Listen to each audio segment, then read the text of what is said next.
அனைவருக்கும் இனிய மாலை வணக்கம். ஆரம்பிச்சிடலாமாங்க? எல்லாரும் வந்துட்டாங்க இல்லையா? ஆமா, ராஜேந்திரன் ஆரம்பிச்சிருக்கமா. ஆமாமா. கோவிந்தம்மாள் வந்துட்டாங்க. சரிங்க. ராஜபாளையம் முத்தமிழ் சங்கம் இன்றைக்கு 64வது நாளாக தொடர் ஆய்வரங்கினை மிக சிறப்பாக நடத்தி கொண்டிருக்கின்றது. அவ்வகையில் இன்றைக்கு நம்மிடையே தலைமை உரை ஆற்றுவதற்காக மதிப்புறு முனைவர் கோவிந்தம்மாள் ஜோதி நடராஜன் அம்மா அவர்கள் இணைந்திருக்கின்றார்கள். அதுபோன்று சிறப்புரை ஆற்றுவதற்காக வள்ளுவம் காட்டும் வறுமையும் ஈகையும் என்ற தலைப்பில் உரையாற்றுவதற்கு நம்மிடையே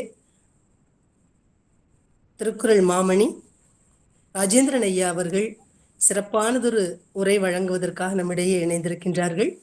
மற்றும் இன்றைய நிகழ்ச்சிக்கு வருகை புரிந்திருக்கக்கூடிய அத்தனை சான்றோர் பெருமக்களையும் இனிதே வரவேற்று வணங்கி மகிழ்கின்றேன். நிகழ்ச்சியின் தொடக்கமாக ஒரு திருவள்ளுவ மாலை பாடல். மாலும் குரலாய்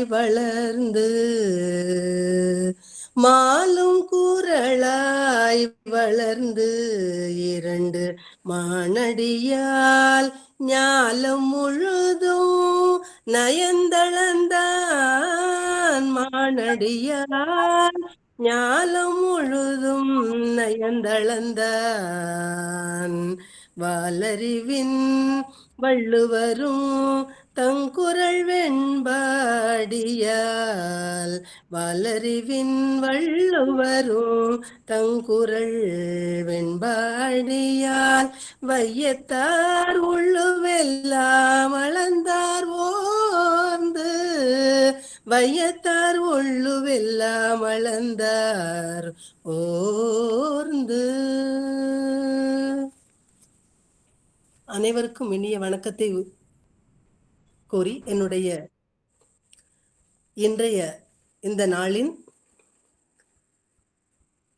நாள் மிகச் சிறப்பானதொரு நாள். காரணம், திருவள்ளுவரை ஒவ்வொரு நாள் எப்படியாவது ஒரு வாரத்திற்கு ஒரு முறையாவது சிந்திக்கக்கூடிய விதத்தில் அற்புதமாக பேசக்கூடிய சான்றோர் பெருமக்கள் நம்மிடையே வந்து இணைந்து கொள்ளுகின்றார்கள். அது தமிழுக்கு கிடைத்த பேரு, நமக்கு கிடைத்த பேரு என்றுதான் சொல்ல வேண்டும். அவ்வகையில் இன்றைக்கு ராஜேந்திரன் ஐயா அவர்கள் மிகச் சிறப்பானதொரு உரையாற்றி, இதற்கு முன்னமேயே புறநானூற்றில் நிறைய செய்திகளை அவருடைய ஆய்வுரை கேட்டு மகிழ்ந்திருக்கின்றோம். அவ்வகையில் இன்றைக்கு திருவள்ளுவரை சிந்திப்பதற்கு, திருக்குறள் மன்றத்தை சார்ந்த திருவள்ளுவரை பற்றிய செய்திகளை உரைப்பதற்கு ஒருவர் கிடைத்திருக்கின்றார் நமக்கு என்று சொன்னால் மிக பெருமையாக இருக்கின்றது. நம்ம ராஜபாளையம் முத்தமிழ் சங்கத்திற்கு கிடைத்த பெருமிதம் என்றுதான் சொல்ல வேண்டும். அவ்வகையில் ஐயா அவர்களை இனிதே வரவேற்று மகிழ்கின்றேன். அடுத்ததாக தலைமை உரை ஆற்றுவதற்கு நம்முடைய கோவிந்தம்மாள் ஜோதி நடராஜன் அம்மா அவர்களை அன்போடு அழைக்கின்றேன். வாருங்கள் அம்மா, தங்களுடைய தலைமை உரையை தாருங்கள். நன்றி அம்மா.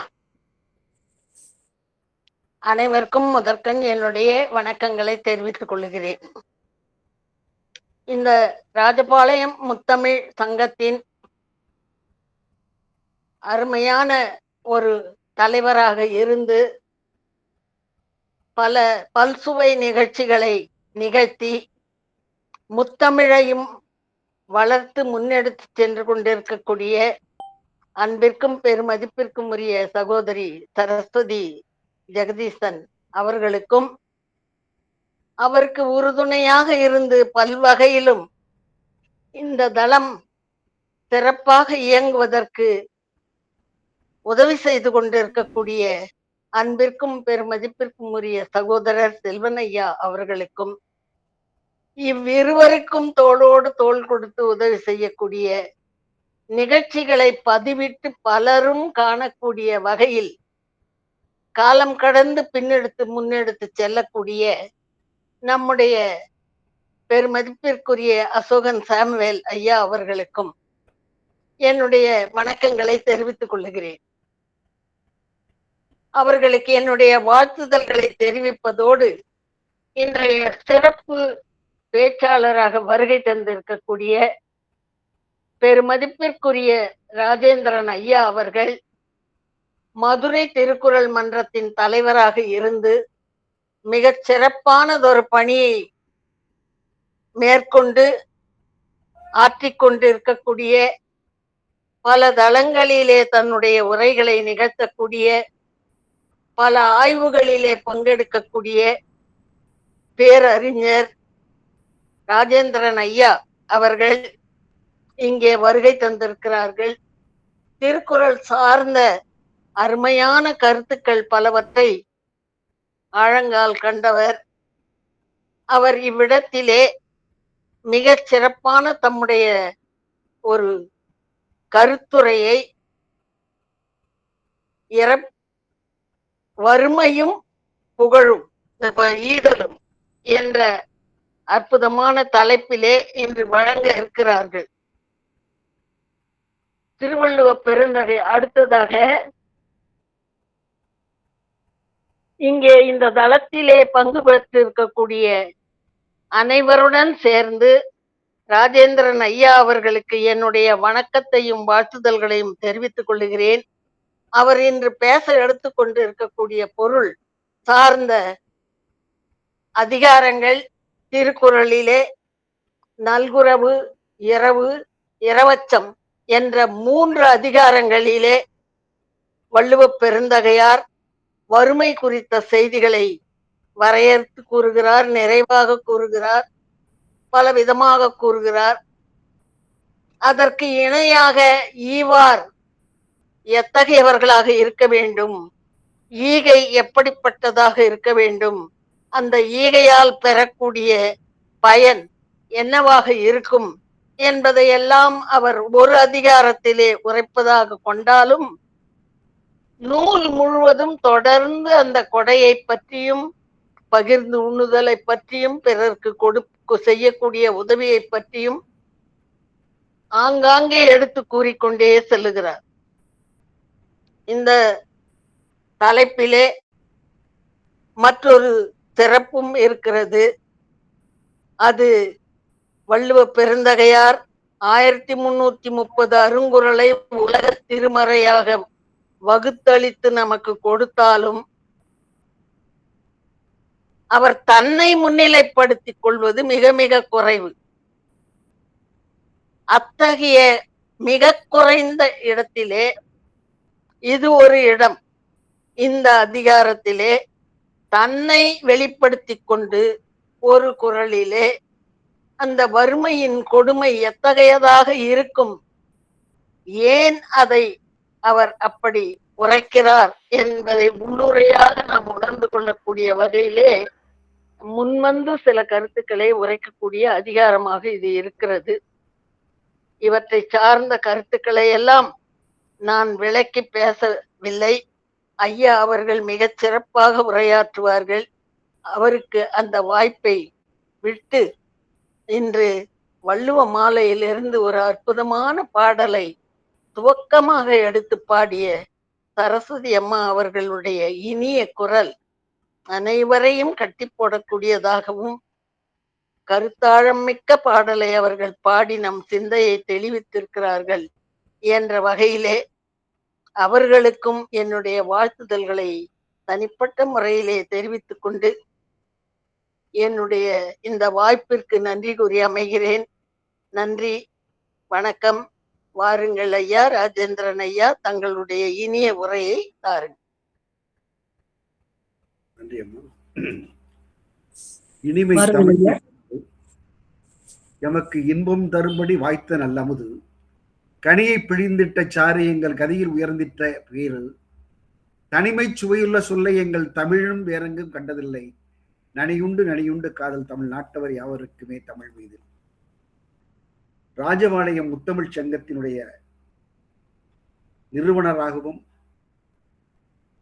அதே சமயத்திலே சீரும் சிறப்புமாக நடத்துகின்ற சரஸ்வதி அம்மாள் அவர்களுக்கும், அருமையான தலைமை உரை நடத்திய கோவிந்தம்மாள் ஜோதி நடராஜன் அவர்களுக்கும், அவர்களுக்கெல்லாம் உறுதுணையாக இருக்கக்கூடிய ஐயா செல்வன் ஐயா அவர்களுக்கும், அசோகன் ஐயா அவர்களுக்கும், மற்றும் கலந்து கொண்டிருக்கின்ற திருக்குறள் மாமன்றத்தினுடைய செயலாளர் ஐயா அழகுராஜ் ஐயா அவர்கள், திருவள்ளுவருடைய திருவள்ளுவர் மன்றத்தினுடைய பொருளாளர் விளங்குகின்ற ஐயா சந்தானம் ஐயா அவர்களையும், ஐயா சிறந்த ஒரு பாடகராக விளங்கக்கூடிய கம்பராமாயணத்தில் தோய்வு கொண்ட ஐயா ரமேஷ் ஐயா அவர்களையும், பேராசிரியர் ஐயா எவாஞ்சலின் மனோகரன் ஐயா அவர்களையும், மற்றும் சிறப்பாக வருகின்ற நம்முடைய நாகஜோதி அம்மா அவர்களையும் அன்போடு வணங்கி, என்னுடைய சொற்பொழிவு வள்ளுவர் காட்டும் வறுமையும் ஈகையும் என்ற தலைப்பிலே சில கருத்துக்களை உங்களோடு பகிர்ந்து கொள்ள விரும்புகிறேன். அறிந்த ஒன்றுதான் இருந்தாலும் பகிர்தல், நம்மோடு கலந்து உரையாடுவோம். வள்ளுவர் காட்டும் வறுமையும் ஈகையும். வறுமை என்பது மிக கொடிது. ஔவையார் சொல்லுவார், கொடிது கொடிது வறுமை கொடிது என்று சொல்லுவார். ஒரு நாடு எப்படி இருக்க வேண்டும் என்பதை வள்ளுவர் சொல்லுவார், சுட்டி காட்டுவார். உருவசையும் ஓவாப்பிணியும் செருவகையும் சேராது இயல்வது நாடு என்று சொல்லுவார். முதல் எடுத்து என்ன சொல்றாரு? பசி இருத்தல் கூடாது, பகை இருத்தல் கூடாது, நோய் இருத்தல் கூடாது, மூன்று மறவே இல்லாத நாடு இருக்கிறது, அதுதான் சிறந்த நாடு என்று சொல்லுகிறார். ஒரு குடிசை அந்த குடிசையிலே ஒரு தாயும் அந்த அவருடைய மடியிலே ஒரு குழந்தையும் இருக்கிறது. இரவு நேரம் மழை பொழிந்து கொண்டிருக்கிறது. மழை பொழிந்து கொண்டிருக்கின்ற பொழுது அந்த மழை அந்த குடிசையினுடைய அந்த ஓலை குடிசையிலிருந்து சொட்டு சொட்டாக தண்ணீர் வடிந்து கொண்டிருக்கிறது.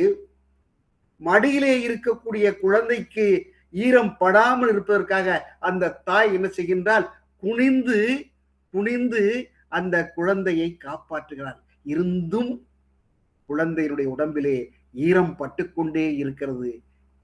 எப்படி என்றால், அவளுடைய கண்ணீர், அந்த தாயினுடைய கண்ணீர் இருக்கின்ற காரணத்தினால், அந்த கண்ணீர் அவளுடைய அந்த குழந்தையினுடைய உடம்பிலே சொட்டு சொட்டாக விழுகின்ற காரணத்தினால் குழந்தையினுடைய உடம்பு நனைகிறது என்று சொல்வார்.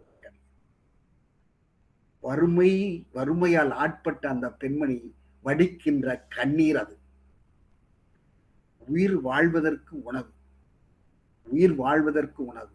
உண்டி கொடுத்தோரே உயிர் கொடுத்தோர் என்று சொல்லுவார். பாரதி சொல்லுவார், வயிற்றுக்கு சோறிட வேண்டும் இங்கு வாழும் மனிதருக்கெல்லாம் என்று சொல்லுவார். தனி ஒருவனுக்கு உணவில்லை எனில் ஜகத்தினை அழித்திடுவோம் என்று சொல்லுவார் பாரதி, முழங்கிடுவார். அதை எங்கிருந்து வாங்கி பெற்றிருக்கிறார் என்றால், வள்ளுவர் சொல்லுகின்றார், இறந்தும் உயிர் வாழ்தல் வேண்டின் பறந்து கெடுக உலகியற்றான். இறந்துதான் வாழ வேண்டும் என்று இறைவன் வகுத்தார் என்றால் அந்த இறைவன் கெட்டோர் எட்டும் என்று சொல்லுவார். அவ்வளவு ஒரு ஆவேசம் பாருங்கள். அதாவது விழா எலும்பிலே வியர்வை விழுதுகள் அரும்புகின்றன. ஆனால் விசிறி என்று அவன் விற்பனை செய்கின்றான். எதற்காக என்றால், ஆடி ஓடி உழைப்பதெல்லாம் ஒரு சான் வயிற்றுக்காகத்தான். அந்த ஒரு சான் வயிற்றுக்காகத்தான் ஆடி ஓடி உழைக்கின்றான். அதைத்தான் வள்ளலார் சொல்லுவார், அணையா விளக்கு. அவர் மூட்டிய அந்த அடுப்பு இன்னும் எரிந்து கொண்டே இருக்கிறது. வாடிய பயிரை கண்ட போதெல்லாம் வாடினே, பசியால் அலைந்து பசியராத இறந்த வெற்றரை கண்டு உளம் பதைத்தேன் என்று சொல்லுகின்றார். அதனால்தான் எல்லோருக்கும் உணவிடுதல் வேண்டும். அந்த அடுப்பு இன்றும் அணையாமல் காத்துக் கொண்டிருக்கிறது. சில நேரங்கள்ல காட்சிகள் காட்டப்படுகின்றன. எத்தியோப்பியாவில் வறுமை, அதனால் குழந்தைகளும் அந்த ஆண் மக்களும் பெண் மக்களும் படுகின்ற அவதியை எலும்பும் தோளுமாக இருக்கக்கூடிய காட்சியெல்லாம் காட்டுவார்கள். மிக கொடுமை, வறுமையின் கொடுமையால் அவர்கள் அவதிப்படுகின்ற காட்சியை காட்டுவார்கள். இது மாத்திரமல்ல, பாகிஸ்தானிலே காசாவிலும் அந்த உணவு பொட்டலங்கள் வரும் பொழுது அந்த உணவு பொட்டலை வாங்குவதற்காக முண்டியடித்துக் கொண்டு கூட்டம் முந்துகிறது. அதனால் விளைந்த மரணங்கள் எத்தனை. அந்த பொட்டணம் தமக்கு கிடைக்காதா, நாம் வயிறார உணவு உண்போமா என்று துடித்துக் கொண்டிருக்கக்கூடிய அந்த காட்சியெல்லாம் நாம் பார்க்கின்றோம். அதான் வள்ளுவர் சொல்வார், தொல்வரவும் தோளும் கெடுக்கும் தொகையாக நல்குறவு என்னும் நசை. அதாவது பழம், பெருமை, பண்பாடு, பெருமை, புகழ் எல்லாமே அழிந்து போகும் வறுமையால் என்று சொல்லுகின்றார். ஔவையார் தான் மிக அழகாக சொல்லுவார், மானம் குலம் கல்வி வன்மை அறிவுடைமை. மானம் போயிரும், குலம் போயிரும், வன்மை அறிவுடைமை எல்லாம் போகும். மானம் குலம் கல்வி வன்மை அறிவுடைமை தானம் தவம் முயற்சி தாளாண்மை எல்லாம் போயிடும்.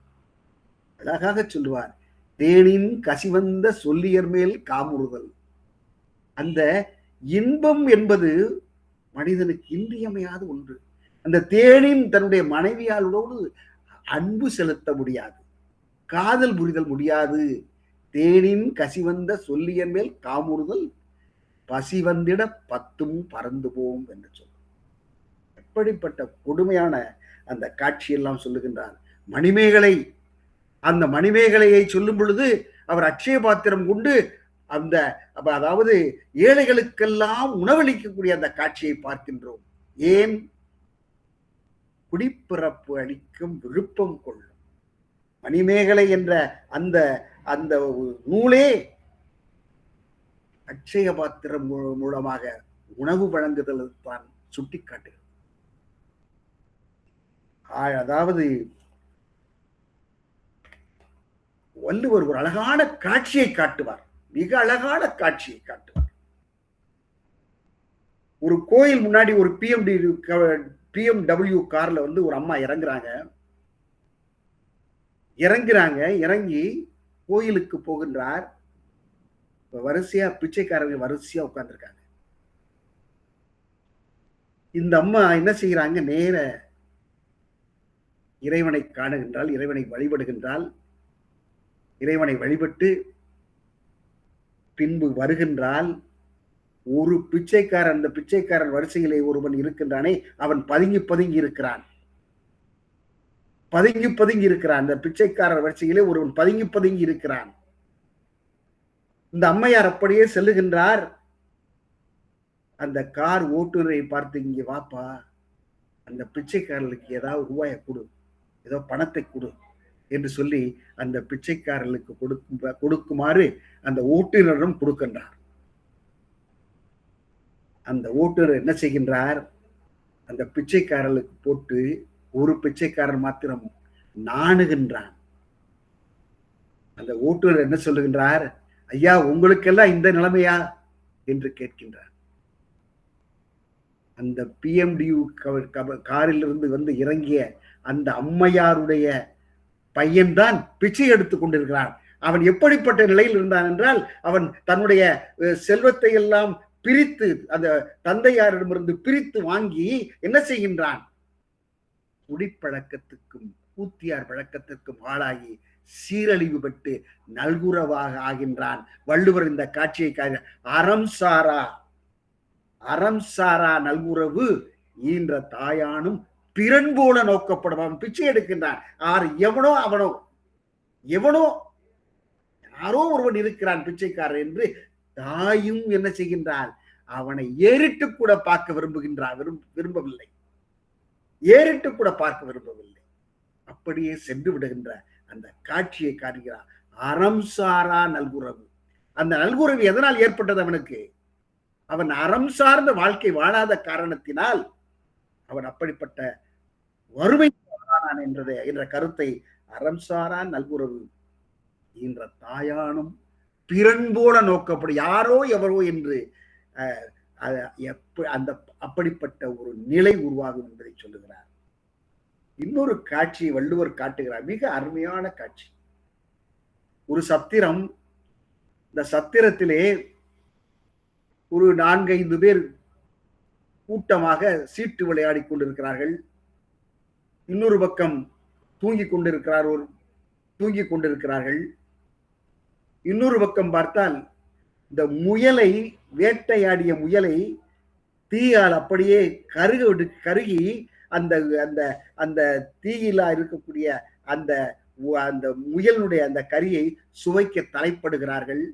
இப்படிப்பட்ட அந்த காட்சியிலே திடீரென்று அந்த கூரை வேய்ந்த அந்த சத்திரத்தில் தீப்பிடிக்கின்றது. அப்பொழுது தீப்பிடிக்கிறது என்று சொல்லி ஒரே கூட்டமாக இருக்கிறது.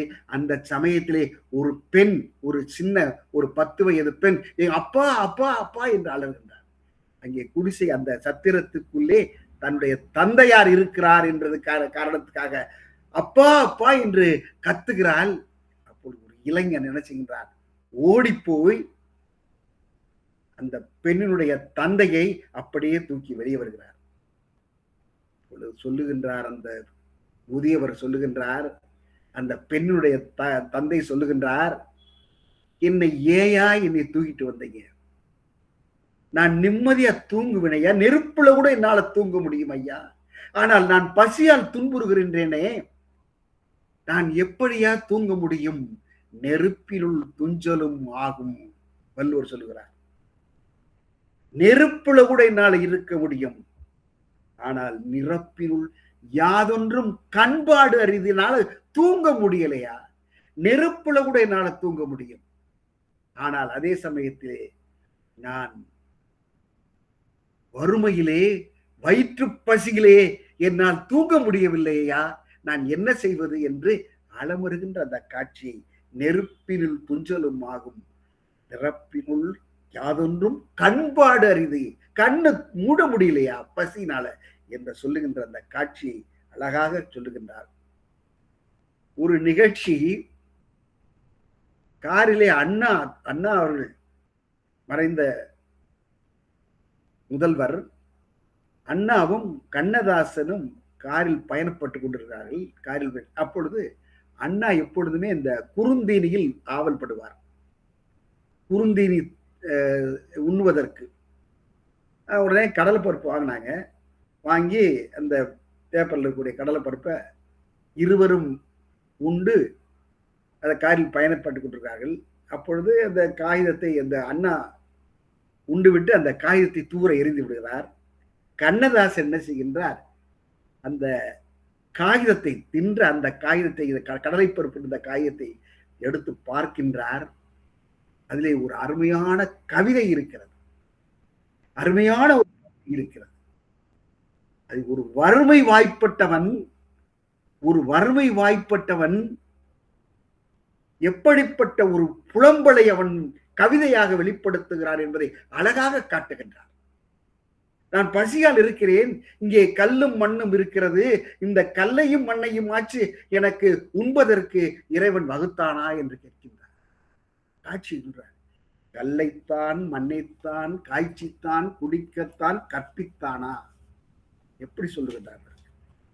கல்லைத்தான் மண்ணைத்தான் காய்ச்சித்தான் குடிக்கத்தான் கற்பித்தானா? இல்லை எனக்கு பொன்தான் கொடுத்து எனக்கு ரட்சித்தானா என்று சொல்கிறார். இல்லைத்தான் பொன்னைத்தான் எனக்குத்தான் கொடுத்துத்தான் ரட்சித்தானா? அப்படி சொல்லுகிறார். எனக்கு ஏதாவது கொடுத்தானா? எதுவும் கொடுக்கவில்லையே. அல்லைத்தான் சொல்லித்தான் யாரைத்தான் நோகத்தான் ஐயோ எங்கும், பல்லைத்தான் திறக்கத்தான் பதுவத்தான் புவியித்தான் பண்ணினானே. இந்த இறைவன் இருக்கின்றானே, இந்த பிரம்மா என்னை படைத்திருக்கிறது, பலரின் முன்பு பல்லை காட்டி ஐயா கொடுங்கள் கொடுங்கள் என்று என்னுடைய வறுமையை போக்க நான் இப்படிப்பட்ட ஒரு நிலையில் ஆளாகியிருக்கிறேனே என்று சொல்லி கல்லைத்தான் மண்ணைத்தான் காய்ச்சித்தான் குடிக்கத்தான் என்ற அந்த தான் தான் என்பதை கண்ணதாசன் அத்தான் என்னத்தான் உன்னைத்தான் என்று சொல்லி தான் தான் என்ற அந்த பாவ மன்னிப்பிலே அந்த காட்சி, அந்த பாடலை அவர் புகுத்தி இருக்கிறார். அந்த கவிதை இருக்கிறதே, அந்த வறுமை வாய்ப்பட்டவனுடைய அந்த உணர்வு, அப்படிப்பட்ட உணர்வை வெளிப்படுத்துகிறார். பசியினால் சொல்லுகிறார், கல்லையும் மண்ணையுமாவது உண்பதற்கு இறைவன் படைத்தானா என்று கேட்கின்றார். இன்றும் வருவது கொல்லோ, வள்ளுவர் சொல்லுவார், இன்றும் நேற்றுத்தான் என்னை கொன்றது பசி, இன்றும் வருவது கொல்லோ, நெருநலும் கொன்றது போலும் நிரப்பி, என்னை கொன்றது போல இருக்கக்கூடிய அந்த வறுமை இருக்கிறது, இன்னைக்கு வந்துருமா அஞ்சுகிறான். வறுமை வந்து விடுமோ என்று அஞ்சுகிறான். ஒரு அழியாத ஒரு கவிதையை, அழியாத என்றும் நிரந்தரமாக நிலையாக இருக்கக்கூடிய கவிதையை ஒரு கவிஞன் படைத்திருக்கிறான். தனிப்பாடலிலே வறுமையை பற்றி சொல்லுகின்றான். மிக அருமையான பாடல். அதாவது கிளி விடு தூது, அன்னம் விடு தூது என்று பார்க்கின்றோம். நாரையை தூது விடுகின்றார் இந்த புலவர். நாரை வறுமையை பற்றி எப்படியெல்லாம் சொல்லுகின்றார். நாரையை தூது விடுகின்றார். நான் எப்படிப்பட்ட நிலையில் இருக்கிறேன் தெரியுமா என்று தன்னுடைய நாரையிடம் சொல்லி, என் மனைவியிடம் இதை சொல், என் மனைவியிடம் சொல். எப்படி? நாராய் நாராய் செங்கால் நாராய், பழம்படு பனையின் கிழங்கு பழந்தன்ன, பவளக்கூர்வாய் செங்கால் நாராய். என்ன சொல்ற? நீயும் நின் மனைவியும் தென் திசை குமரியாடி வடதிசைக்கு எகுகிறாய். வடக்கு போனே தென் திசையில குமரியாடி. நீ வடக்கு போனால், வடதிசையில் போனால் என்ன செய்கின்றார்? எம்மூர் சக்திமுற்ற வாவியில் தங்கி. எங்க ஊர் சக்திமுற்ற, அந்த புலவர் பேர் தெரியல என்றதுக்காக சக்திமுற்ற புலவர்னே வச்சிருக்காங்க. இந்த புலவர் பேர் தெரியல. இந்த அறியாத ஒரு கவிதையை பாடி அந்த கவிஞனுக்கு சக்திமுற்ற புலவர் என்றே சொல்லுகிறார். எம்மூர் சக்திமுற்ற வாவியுள் தங்கி, சக்திமுற்ற அந்த குளத்துல தங்கி, நான் எப்படி என்னுடைய மனைவி எப்படா வருவேன், நம்முடைய கணவன் வருவான், ஏதாவது கொண்டு வருவான், நம்ம பசி தீக்கும்னு சொல்லி நடைசுவர் கூரை கனைகுரற் பள்ளி பள்ளியினுடைய குரலை பாடுங்கள். நல்ல செய்தி கிடைக்காதா என்று பள்ளியினுடைய சகுடம் பார்க்கின்ற அந்த காட்சியிலே இருப்பாள். நான் ஏதாவது வாங்கிட்டு வருவனா, வறுமையை போக்குவேனா என்று சொல்லி. ஆனால் நான் எப்படிப்பட்ட நிலையில் இருக்கிறேன் தெரியுமா? எங்கூன் மாறன் வழுதி கூடலில், இந்த பாண்டியனுடைய அந்த இதுல இரவில எப்படி இருக்கிறேன்?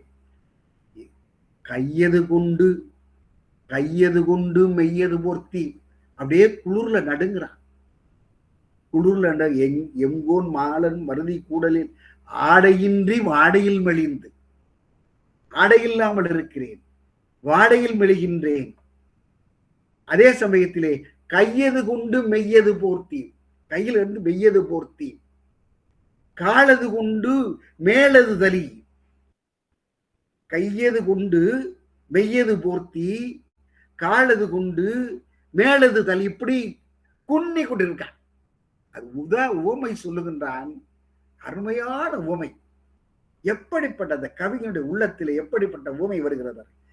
பேழையுள் இருக்கும் பாம்பன உயிர்க்கும். பேழையில இருக்கும் பாம்பு அப்படியே உள்ள இருக்குமா, சுருட்டி இருக்கும்.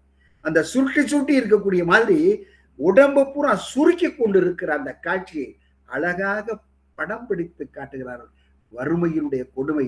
ஏழையாளனை கண்டனம். இந்த ஒரு ஏழையாளனை நான் பார்த்தேன் என்று நீ சொல்லுவாயா என்று எப்படி நாரையை கெஞ்சுகிறார்.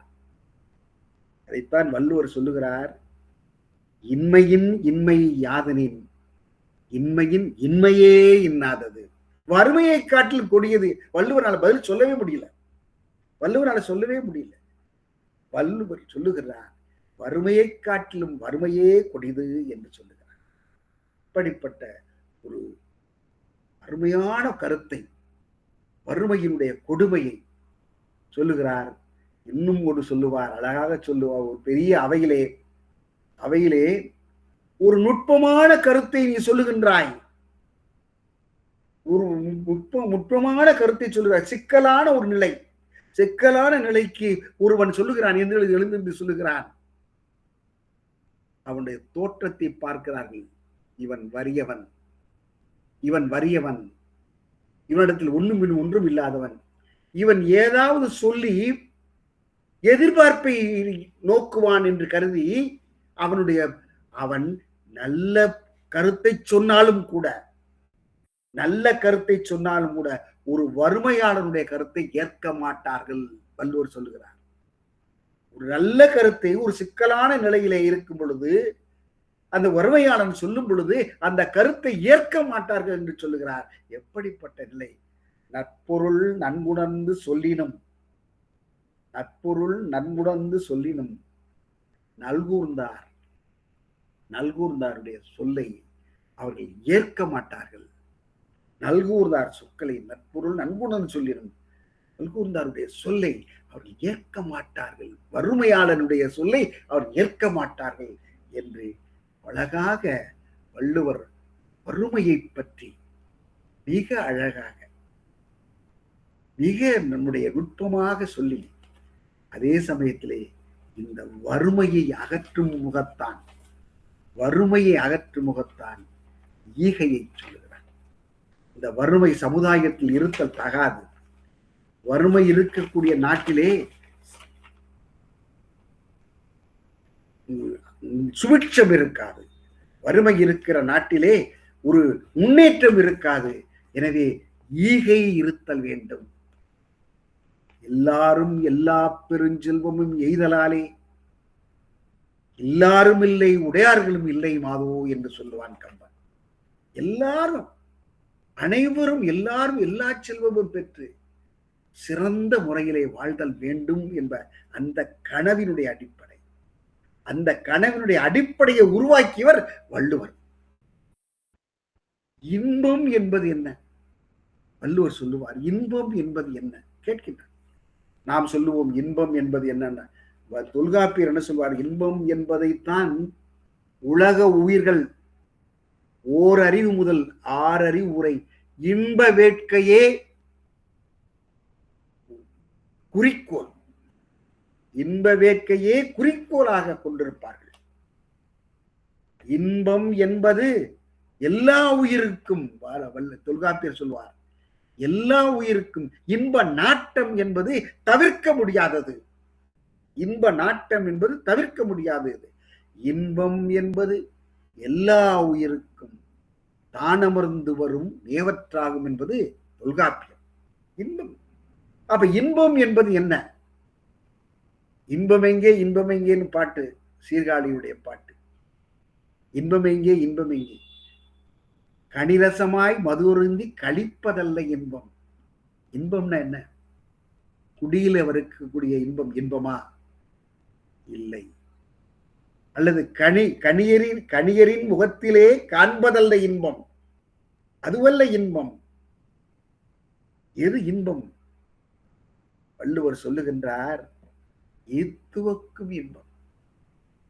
ஒரு ஒரு இப்படிப்பட்ட இன்பத்தை அனுபவிக்க வேண்டும் என்று சொல்லுகின்ற ஒரு முறை இருக்கிறது. அது இது போல உலகத்து கவி எவனும் சொன்னதில்லை, எவரும் சொல்லவில்லை. நீ கொடுத்து அதனால் அவன் முக மகிழ்கிறானே, அந்த முகத்தை பார்த்து, முக மலர்ச்சியை பார்த்து நீ இன்பம் கொள்ளுதல் வேண்டும் என்று சொல்லுகின்ற இன்பம் இருக்கிறதே, ஈடு இணையற்ற இன்பத்தை வள்ளுவர் சுட்டி காட்டுகின்றார். ஈத்துவக்கும் இன்பம் உடையார்கள் தாம் உடைமை வைத்திலக்கும் வன்கணவர் என்று சொல்லுகிறார். ஈத்துவக்கும் இன்பம், பிறருக்கு கொடுத்து அதனால் பெறுகின்ற இன்பம் இருக்கிறதே, அந்த இன்பம்தான் ஈடு இணையற்றது என்று சொல்லுகிறார். ஈதல் இசைப்பட வாழ்தல், கொடுத்து அதனால் நீ புகழ் வருதல் வேண்டும். ஊதியம், ஒரு உயிருக்கு என்ன ஊதியம்? உயிருக்கு என்ன ஊதியம் என்றால், நாம் வாழுகின்ற வாழ்க்கைக்கு என்ன ஊதியம் என்றால் ஈதல். ஈதல், கொடுத்து புகழோடு இருக்க வேண்டும். அதுதான் புகழ். புகழ் என்றால் நீ புகழ் பெற வேண்டும் என்றால் பிறருக்கு கொடுத்து அதனால் புகழ் பெறு என்று சொல்லுகிறார். வரியாருக்கு ஒன்று ஈவதே ஈகை, மற்றெல்லாம் குறி எதிர்ப்பை நீரது உடைத்து. யாருக்கு? வறியவனுக்கு நீ கொடு, வறியவனுக்கு கொடு. நீ என்ன செய்வாய்? எதிர்பார்த்து சில நேரத்தில் செய்வாய். பெரிய ஒரு உயர்ந்த ஒரு நிலையில் இருப்பார்கள். ஆனால் அவர்கள் பணம் கேட்கின்ற பொழுது, நன்கொடை கேட்கும் பொழுது நீ தாராளமாக கொடுப்பாய். ஏனென்றால் அவரிடமிருந்து ஏதாவது பெற்றுக்கொள்ளலாம் என்ற ஒரு குறி எதிர்ப்பை, எதிர்பார்க்கும் நோக்கத்தோடு நீ கொடுப்பாய். அது கூடாது. வரியாருக்கு ஒன்றும் இல்லாதவனுக்கு நீ கொடுப்பதை தான் குடை என்று சொல்லுகிறார். வரியாருக்கு ஒன்று ஈவதே ஈகை, மற்றெல்லாம் குறி எதிர்ப்பை நீரது உடைத்து. உரி எதிர்ப்பு என்று சொல்லும் பொழுது புறநானூற்றை சொல்லுவார், இம்மை செய்தது மறுமைக்கு ஆமனும் அறவிலை வாணிகன் ஆய் அலன் என்ன சொல்லுவார். இன்னைக்கு கொடுத்தது நாளைக்கு கிடைக்கும், இந்த பிறவில கொடுத்தது அடுத்த பிறவில் நமக்கு கிடைக்கும் என்று எதிர்பார்ப்பின் அடிப்படையிலே கொடுத்தல் கூடாது என்று சொல்லுகிறார். பாரி என்ன செய்ய, பாரியினுடைய கொடைக்கு பாரி அவன் சென்று கொண்டிருக்கின்றான். ஒரு முல்லைக்கொடி கொழுகம்பின்றி தவிக்கின்றது. தவிக்கின்ற பொழுது அந்த முல்லைக்கொடிக்கு என்ன செய்கின்றான், தன்னுடைய தேரையே ஈகின்றான். தன்னுடைய தேரையே ஈந்து தான் நடந்து காலால் நடந்து செல்லுகின்றான். கொடைமடம் அவன் என்ன செய்கிறது, வேறு கொழுகம்பின்றி இல்ல தவிக்கின்றதே, அந்த முல்லைக்கொடிக்கு ஏதாவது கொடுக்க வேண்டும் என்பதற்காக என்னுடைய தேரையே இருந்தது. அந்த உள்ளம் பேகன் என்ன செய்கின்றான், பேகன் மழை பொழிகின்றது, அது மயில் ஆடுகின்றது, குளிரால் ஆடுகிறது என்று சொல்லி அது தன்னுடைய போர்வையை விலைமதிப்பற்ற அந்த போர்வையை போர்த்துகிறான். குமணன் என்ன செய்கின்றான், தலையை தருகிறான். அந்த நாள் வந்திலை அருந்தமிழ் புலவோய், நீ எனக்கு கேட்கின்றாய், என் தலைதனை கொடுத்து விளைதனை பெறுவாய். என் தம்பி என்ன செய்கின்றான், என் தலை கிடைத்தால் அதற்கு விலை தருவேன் என்று விலை பேசுகின்றான். நான் காட்டிலே இருக்கிறேன், நிர்கதியாக இருக்கிறேன், என்ன செய்வது என்று தெரியவில்லை. ஆனால் என்னிடத்தில் நீ வந்து கொடை கேட்கின்றாய், என்ன கேட்க முடியும்? என் தம்பி விலை பேசியிருக்கிறான் என் தலையை, நீ என் தலையை வெட்டி கொண்டு போய் என்று சொல்லுகின்றானே, அதுதான் ஈகை. தலைதனை கொண்டு போய் விளைதனை பெறுவாய் என்று சொல்லுகின்றானே, அதுதான் ஈகை. வள்ளுவர் சொல்லுவார், அற்றார் அழிவசி தீர்த்தல் அகுதொருவன் பெற்றான் பொருள் வைக்கும் புழி என்று சொல்லுகிறார். பொருள் வைக்கும் புழி. நீ என்ன செய்கின்றாய், நீ செல்வத்தை சேர்த்து வைத்திருக்கின்றாய். உன்னுடைய சேமித்து வைக்கக்கூடிய இடம் எது தெரியுமா? வயிற்று பசியால் துடிக்கின்றானே, அந்த வயிற்று பசிக்கு ஏதாவது ஒன்று கொடுத்து அந்த பசியை போக்குகின்றாரே, அதுதான் சேமிப்பு வங்கி என்று சொல்லுகிறார். பொருள்வை புழி அழிபசி என்று சொல்லுகிறார். பசியினுடைய கொடுமையை சொல்லுகிறார். அழிபசி என்று வினைத்தொகை சொல்லுகிறார். அழிபசி, அழிக்கின்ற பசி, அழிக்கும் பசி என்று முக்காலமும் தருகின்ற அந்த அழிபசியை சொல்லுவார்கள். வினைத்தொகையாக நம்மை அழிக்கக்கூடிய அந்த பசியை போக்குகின்ற அந்த பொருள் இருக்கிறதே, அந்த பொருள் தான் சிறந்த பொருள் என்று சொல்லுவார். புறநானூற்றில் என்ன சொல்வார், இந்த உலகம் எதனால் இருக்கிறது, எதனால் இருக்கிறது என்றால், உண்டாலம்ம இவ்வுலகம், இந்த உலகம் இந்திரர் அமிழ்தம் இயைவதாயினும் உண்டலும் தமியர் இளரே. தனியா உண்ட மாட்டாங்க. இந்திரர் அமிழ்தமே கிடைத்தாலும் பகுத்துண்டு பல்லுயிர் ஓம்புதல் நூலோ தொகுத்தவற்றுள் எல்லாம் தலை. பகுத்து உண்டு, எல்லோரும் பகிர்ந்து உண்ண வேண்டும். அழகாக சொல்லுவார் விவேகானந்தர், சொல்லுவார் மிக அழகாக சொல்லுவார், இந்த பிஸ்கட்டை எதனால் எப்படி சாப்பிடுவது என்று குரு கேட்கின்றார். ராமகிருஷ்ண பரமஹம்சர் கேட்கின்ற பொழுது ஒவ்வொருவரும் சொல்லுவார், ஜாமிலே சாப்பிடலாம், அந்த வெண்ணெயிலே சாப்பிடலாம் என்று சொல்லும் பொழுது விவேகானந்தர் எல்லோரும் பகிர்ந்து உண்ணும் பொழுதுதான் அதுதான் சுவையாக இருக்கும் என்று சொல்லுவார். ராமகிருஷ்ணன் இதைத்தான் எதிர்பார்த்தேன், அதனால் தான் சுவை ஏற்படுகிறது என்று விவேகானந்தரை பாராட்டுவார் ராமகிருஷ்ணன். பகிர்ந்து உண்ணும் பொழுதுதான் ஏற்படுகின்ற இன்பம் இருக்கிறதே, அது தனியாத இன்பம் என்று சொல்லுகிறார். அதாவது பெருஞ்சித்தனாரே வறுமை வாய்ப்பட்டவர். அந்த வறுமை வாய்ப்பட்டவர் பொருள் பெற்றிருக்கிறார். வறுமை வாய்ப்பட்டவர் வள்ளலிடமிருந்து பொருளை பெற்றிருக்கிறார். பொருளை பெற்றவர் என்ன செய்கின்றார், புலவர் என்ன செய்கிறார், பொருள் பெற்ற புலவர் என்ன செய்கின்றார், நீ நாம் கொடுத்த பொருளை நீயே வைத்துக் கொள்ளாதே. தன்னுடைய மனைவியிடம் சொல்லுகிறார், இன்னோருக்கு என்னாது என்னோடும் சூழாது வல்லாங்கு வாழ்ந்தும் என்னாது. எப்படிப்பட்ட ஒரு அறிவுரை அழகாக சொல்லுகிறார் பாருங்க. இன்னோருக்கு என்னாது, இந்நாளுக்கு கொடுக்கலாமா, யார்கிட்ட கொடுக்கலான்னு என்கிட்ட கன்சல்ட் பண்ணாத. நாமளே சிறந்து வாழ வேண்டும் என்று நினைக்காதே. இந்த பொருள் எல்லாம் கொடுத்திருக்கிறானே, லட்சக்கணக்கான ரூபாய் கொடுத்திருக்கிறானே, நாமே அனுபவிப்போம் என்று நினைக்காதே. வல்லாங்கு வாழ்ந்தும் எண்ணாது எல்லோருக்கும் கொடுமதி மனைகளபோயே என்று எப்படி யார் சொல்லுகிறார்? வறுமை வாய்ப்பட்டவர் பொருள் பெற்றவுடன் தானே உண்ணாது பிறருக்கு வழங்கும் எண்ணத்தை சொல்லுகின்ற பொழுது நமக்கு எப்படிப்பட்ட உள்ளம், அவருடைய உள்ளம் இருக்கிறதே மிகச்சிறந்த உள்ளம். அதைத்தான் வள்ளுவர் அழகாக ஊனி நீர் நிறைந்தற்றே உலகமாம் பேரறிவாளன் திரு. குளம் ஊரிலே ஒரு குளம் இருக்கிறது. அந்த குளம் நல்ல தண்ணீருடைய குளம்.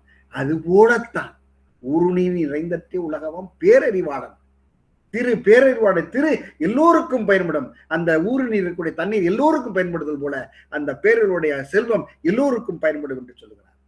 பயன்மரம் உள்ளூர் பழுத்தற்றால் செல்வம் நயனுடையான் கற்படின் என்று சொல்லுவார்.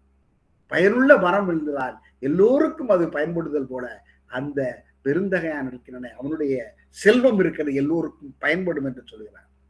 மருந்தாகி தப்பா மறந்தற்றால் செல்வம் பெருந்தகையான் கண்ணே போல என்று சொல்லுகிறார். ஒரு மரம் இருக்கிறது, அது மருந்து எப்படி மருந்தாக பயன்படுத்துகிறதோ அதுபோல பெருந்தகையானுடைய செல்வம் பயன்படும் என்ற அழகிய கருத்தை மிக அழகாக சொல்லும். செல்வம் என்பது எல்லோருக்கும் பகிர்ந்து உண்ண வேண்டும்.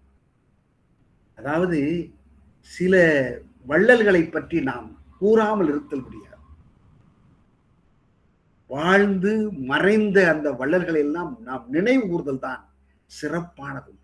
வள்ளல் அழகப்பர் ஒரு கல்வி நிலையத்திற்காக வாரி வழங்கியிருக்கார். 300 500 ஏக்கர் 600 ஏக்கர் எல்லாம் வாரி வழங்கி தன்னுடைய இல்லத்தையும் அளித்திருக்கிற அந்த வரலாற்றை எல்லாம் பார்க்கின்றோம்.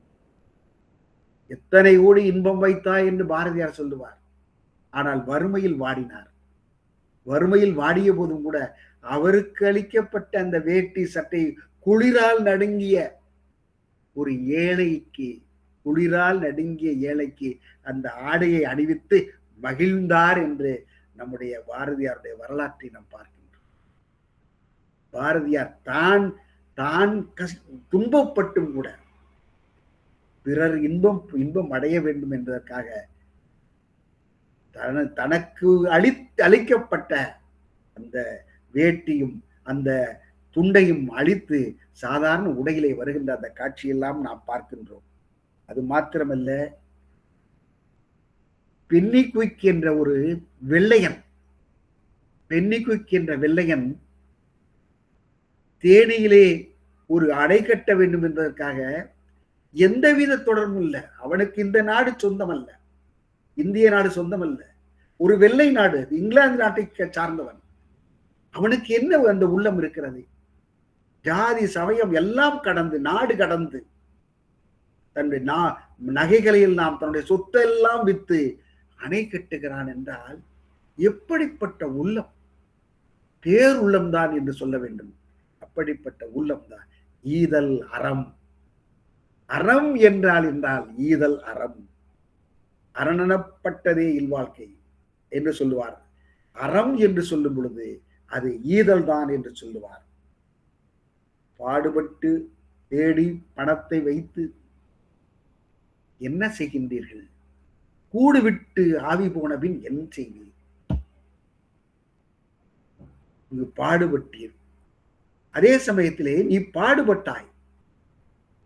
உன்னுடைய செல்வம் எல்லாம் நீ இறந்த பின்பு எங்கு போகிறது? யாரே அனுபவிப்பார்? பாவிகால் இந்த பணம் என்று சொல்லுவார். நீ இறந்த பின்பு, கூடு விட்டு ஆவி போன பின்பு யாரே அனுபவிப்பார்? பாவிகால் இந்த பணம் என்று சொல்லுவார் அம்மையார். இந்த பணத்தை வைத்துக் கொண்டு நீ என்ன செய்வாய்? எல்லோருக்கும் ஈதல் வேண்டும் என்று சொல்லி பகுத்துண்டு பல்லுயிர் ஓம்புதல் நூலோர் தொகுத்தவற்றுள்ளெல்லாம் தலை என்று வள்ளுவர் அழகாக சொல்லுகின்றார். ஆக இவ்வாறாக வள்ளுவம் வறுமையையும் ஈகையையும் அழகுற எடுத்தாண்டிருக்கிறார். நாமும் அவர் சொல்லிய அந்த ஈகை பண்பை மேற்கொண்டு வாழ்வோமாக என்று கூறி நல்ல வாய்ப்பை அளித்த ராஜபாளையம் முத்தமிழ் சங்கத்திற்கு என்னுடைய நெஞ்சார்ந்த நன்றியை தெரிவித்து நிகழ்ச்சியை நான் நிறைவு செய்கின்றேன். நன்றி, வணக்கம். அருமை ஐயா, மிக அற்புதமானதொரு உரை. மிகச் சிறப்பானதொரு முறையில் திருக்குறள் காட்டும் வறுமையும் ஈகையும் என்ற தலைப்பில் மிக அருமையாக உரையாற்றினீர்கள். அந்த எப்படி நேரம் போனதுன்னே தெரியல. இன்னும் கொஞ்ச நேரம் பேச மாட்டீங்களா அப்படிங்கிற, இன்னும் சிறிது நேரம் செவி மடுக்க மாட்டோமா என்ற ஒரு எண்ணத்தில் இன்னும் உங்களுடைய அந்த இனிய உரையை கேட்பதற்கு தூண்டக்கூடிய விதத்தில் எல்லோரையும் ஈர்த்து உங்கள் வால் அந்த செவி மடுக்க செய்து விட்டீர்கள். அப்படிப்பட்ட அற்புதமானதொரு உரை. பேச தொடங்கும் போதே உள்ளத்தை உருக்கக்கூடிய தாயினுடைய வறுமை, அந்த ஓலை குடிசையில் தாயினுடைய இயல்பு, தாயினுடைய செயல்பாடு எப்படி இருந்தது என்பதை காட்சிப்படுத்தி விட்டீர்கள். ஒவ்வொரு குறளுக்கும் பொருத்தமான அந்த காட்சிகளை முன்னிறுத்திய விதம், அந்த குறளை எல்லாம் வாசிக்கின்ற பொழுது நீங்கள் சொன்ன அந்த காட்சிகள் எங்களுடைய கண்ணுக்கு முன்னால் வரும். அந்த மாதிரி பேசினீர்கள். அடுத்ததாக நாடுகளுக்குள் ஏற்படக்கூடிய அந்த போரினால் இன்றைய நடைமுறையில் என்ன இருக்கின்றதோ அவற்றை சான்றுகளாக கொண்டு பேசினீர்கள். அடுத்து ஒரு ஏழையானவன் தன்னுடைய கைகளால் மெய்பொத்தி உறங்குகின்ற அந்த காட்சி எப்பவுமே நம்ம அதை நடக்கின்ற பொழுது போகின்ற போக்கில் சாலைகளில், சாலை ஓரங்களில் பல இடங்கள்ல இந்த காட்சியை நாம் பார்க்கலாம். இருப்பதற்கு வீடு இல்லாமல் கிடைத்ததை உண்டு அந்த சாலை ஓரங்களில் படுத்திருக்கக்கூடிய அந்த ஏழை மக்களுடைய அந்த காட்சிகள் எல்லாம் நம் கண் முன்னால் வருகின்றது. அப்படிப்பட்ட வறிய, ஏன்னா இந்தியா சரிசமமான எல்லா தட்பவெப்ப சூழல் சரிசமமாக இருப்பது போன்றேதான். ஒரு பக்கம் கோபுரவாசிகள் இருக்கின்றார்கள், மாட மாளிகைகள் வசிக்கக்கூடிய மக்கள் இருக்கின்றார்கள். இன்னொரு புறம் சேரிப்புறம் என்று சொல்லக்கூடிய ஓலை குடிசைகளில் வாழக்கூடிய மக்களும் இருக்கின்றார்கள். இரண்டு விதமான காட்சிகளை நாம் அன்றாடம் கண்டு கொண்டுதான் இருக்கின்றோம். அப்படி ஒரு அற்புதமான ஒரு காட்சிகளை எல்லாம் எங்களுக்கு முன்னே கொண்டு வந்து காட்டினீர்கள். வள்ளுவருடைய சொல்ல ஆடல்களை மிகச் சிறப்பானதொரு முறையில் எடுத்துணர்த்தினீர்கள். நல்உறவு என்னும் நசை இன்மையின் இன்மையே இன்னாதது, இன்மை என்றொரு பாவி ஈன்ற தாயானும் பிறன் போல் நோக்கப்படும் என்ற அந்த குரட்பா, நெருப்பினுள் துஞ்சலும் ஆகும். நெருப்புல கூட நான் தூங்கிறேன், வறுமையில் என்னால் இருக்க முடியாது, பசியால் இருக்க முடியாது, பசியை தாங்கிக் கொண்டு இருக்க இயலாது என்று சொன்ன அந்த குரட்பாவினுடைய விளக்கமும் சரி. பறந்து கெடுக உலகு ஏற்றியான் என்று வள்ளுவர் சொன்ன அந்த வள்ளுவர் பின்பற்றிய அந்த சொல்லாடல் மிக மிக அற்புதமானதொரு சொல்லாடல். இறப்பவர் சொல்லாட போம் உயிர் கறப்பவர்க்கு யாங்கொழிக்கும் கொல்லோ, இறப்பவர் சொல்லாட போம் உயிர். அந்த குரட்பாலாம் எப்படி இப்படிலாம் சிந்திக்க முடிந்தது வள்ளுவரால் என்று நமக்கு நினைக்க தோன்றுகின்றது. ஏழை சொல் அம்பலம் ஏறாது என்பதற்கு பொருத்தமான ஒரு குறளை சொன்னீர்கள். நற்பொருள் நன்குணர்ந்து சொல்லினும் நல்கூர்ந்தார் சொற்பொருள் சோர்வுபடும் என்று வரக்கூடிய அந்த குரட்பா, ஏழை சொல் உண்மையிலே இன்றைக்கும் ஏழை சொல் அம்பலம் ஏறாதுதான். அங்கு எவர் ஒருவர் பண மிகுதியினால் என்ன சொன்னாலும் கேட்கக்கூடிய உலகம் இல்லையா இது? அதனால் ஏழை சொல் அம்பலம் ஏறாது என்பதற்கு பொருத்தமான ஒரு குறளையும் சொன்னீர்கள். இவ்வளவும் வறுமை வாய்ப்பட்ட அந்த செய்திகளை தொகுத்து வழங்கிய தாங்கள் ஈகையை பற்றி சொல்லுகின்ற பொழுது எவையெல்லாம் நமக்கு இன்பம் பயக்கும், எவையெல்லாம் நாம் இன்பம் வைக்கும் என்று நினைக்கின்றோமோ அவையெல்லாம் இன்பம் அல்ல. எது இன்பம் என்று சொன்னால் அதுக்கு அழகாக வரையறுத்து கூறிய திருவள்ளுவருடைய அந்த மனசு. நாம் பொருளை பிறருக்கு கொடுத்து உகந்த மனம், நம்முடைய மனம் மகிழ்கின்றதிலே, அந்த உவகை அடைகின்றதிலே அந்த மனம்தான், அந்த உவக்கின்ற மனம்தான் பொருளை கொடுத்து அவன் இன்புறக்கூடிய அந்த காட்சியை கண்டு தன்னுடைய மனம் இன்புற வேண்டும் என்று சொன்னதும், பொருளை சேமிக்கக்கூடிய இடம் எது என்று சொன்னால் ஒரு வறியவனுடைய பசியை போக்கக்கூடிய இடம்தான் பொருளை சேமித்து வைக்கக்கூடிய வங்கி என்றும் எடுத்து சொன்னீர்கள். இப்படி பல்வேறு சான்றுகளை நம் கண் முன்னே கொண்டு எல்லோரையும் உங்கள்வால் கட்டி போட செய்து விட்டீர்கள். அப்படி அற்புதமான உரை நிகழ்த்தினீர்கள். ஐயா அவர்களுக்கு இந்த நேரத்தில் மிகுதியான நன்றியை உரித்தாக்கிக் கொள்கின்றது ராஜபாளையம் முத்தமிழ் சங்கம். நன்றி ஐயா, மிகச் சிறப்பானதொரு உரை. தாங்கள் அடுத்தடுத்து ஒவ்வொரு வாரத்திற்கு ஒரு முறையோ 10 நாட்களுக்கு ஒரு முறையோ தாங்கள் உரையாற்ற வேண்டும் என்று பணிவன்போடு கேட்டுக்கொள்கின்றேன் ஐயா. வணக்கம், நன்றி. அடுத்ததாக இன்றைக்கு பின்னூட்டம் வழங்குவதற்காக நம்ம திருக்குறள் மன்றத்திலிருந்து அழகுராஜ் ஐயா அவர்களை அழைக்கலாம். அழகராஜ் ஐயா அவர்கள். நன்றி அம்மா, நன்றி. அனைவருக்கும் அன்பான மாலை வணக்கம். திருக்குறள் ராஜபாளையம் முத்தமிழ் சங்கத்தினுடைய 64வது தொடர் நிகழ்வாக முனைவர் சரஸ்வதி அம்மா தலைமையில் வாழ்த்துரை வழங்கிய அம்மா ஜோதி நடராசன் அம்மா அவர்கள் மற்றும் இதில் கலந்து கொண்டுள்ள திருக்குறள் பொருளாளர் சந்தானம் ஐயா, நாகஜோதி அம்மா மற்றும் நிறைய பேர் இதில் கலந்து கொண்டிருக்கிறார்கள். அனைவரையும் வணங்கி இமாஞ்சலின் கவிஞர் எத்திராஜ் போன்ற பலரும் எழுதியிருக்கிறார்கள். தொடர்ந்து இந்த 64வது நிகழ்வு தொடர்ந்து சிறப்பாக நடைபெற வேண்டும் என்பதை வாழ்த்துக்களை தெரிவித்துக் கொண்டு, திருக்குறள் மாவட்டத்தினுடைய தலைவர், ஒப்பற்ற தலைவர், செயல் வீரர், அவருடைய உரையில் கம்பீரம் இருக்கும், அதே நேரையில் தெளிந்த நீரோடையாக நன்றாக தயாரித்து எடுத்து சொல்வதிலே மெய்ப்பாட்டு மரங்களை சொல்லக்கூடிய திருக்குறளில் ஆழம் காணப்பட்டவராக இருக்கக்கூடிய முழு உரையையும் கேட்க நேரிட்டது. எடுத்து சொல்ல வறுமை எது, ஈகை எது என்பதையும் ஒப்பிட்டு சொல்லி பல எடுத்துக்காட்டுகள் பாரதியாரையும் சொன்னார். இப்படி பல புறநானூற்றிலும் அந்த உண்டாளம்மா இவ்வுலகம் அதை பாடலை சொன்னாலே 50 குறட்பாக்கள் வந்துவிடும்.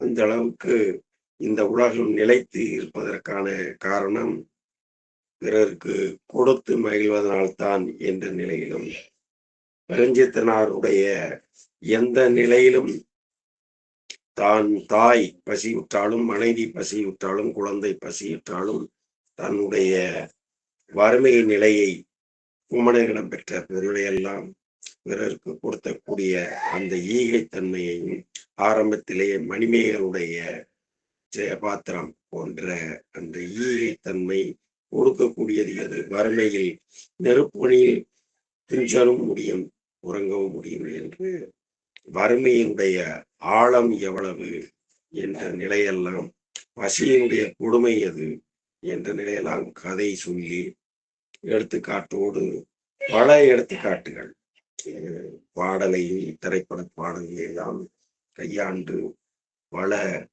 இன்பம்னா எது, அது கல் உண்பதோ திரைப்பட பாடலோ மற்ற இப்படிப்பட்ட இன்பம் அல்ல, கொடுத்து மகிழ்வதுதான், அதுவும் பெறுவதை காட்டிலும் கொடுப்பது மகிழ்வதுதான் என்று ஆழமாக ஈகையினுடைய திறமையெல்லாம் பல எடுத்துக்காட்டுகளாக 40 நிமிடம் நேரம் போவதே செல்லாது. அந்த வகையில் ஐயாவினுடைய உரை கேட்கும் வண்ணம் பலருடைய உள்ளத்தை ஈர்க்கும் வண்ணமாக இருந்தது.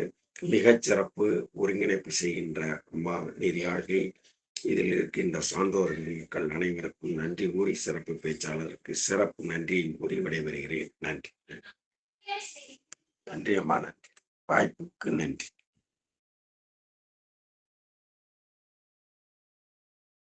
நிறைவு செய்து விட்டேன் அம்மா. அம்மா அம்மா அடுத்த சந்தானம் ஐயா, நீங்க பேசுங்க ஐயா. நீங்க உங்களுடைய பின்னோட்ட கருத்துக்களை சொல்லுங்க. பேசலாங்களா? ஆமா ஐயா, நீங்க பேசுங்க. சந்தானம் ஐயா, நீங்க பேசுங்க.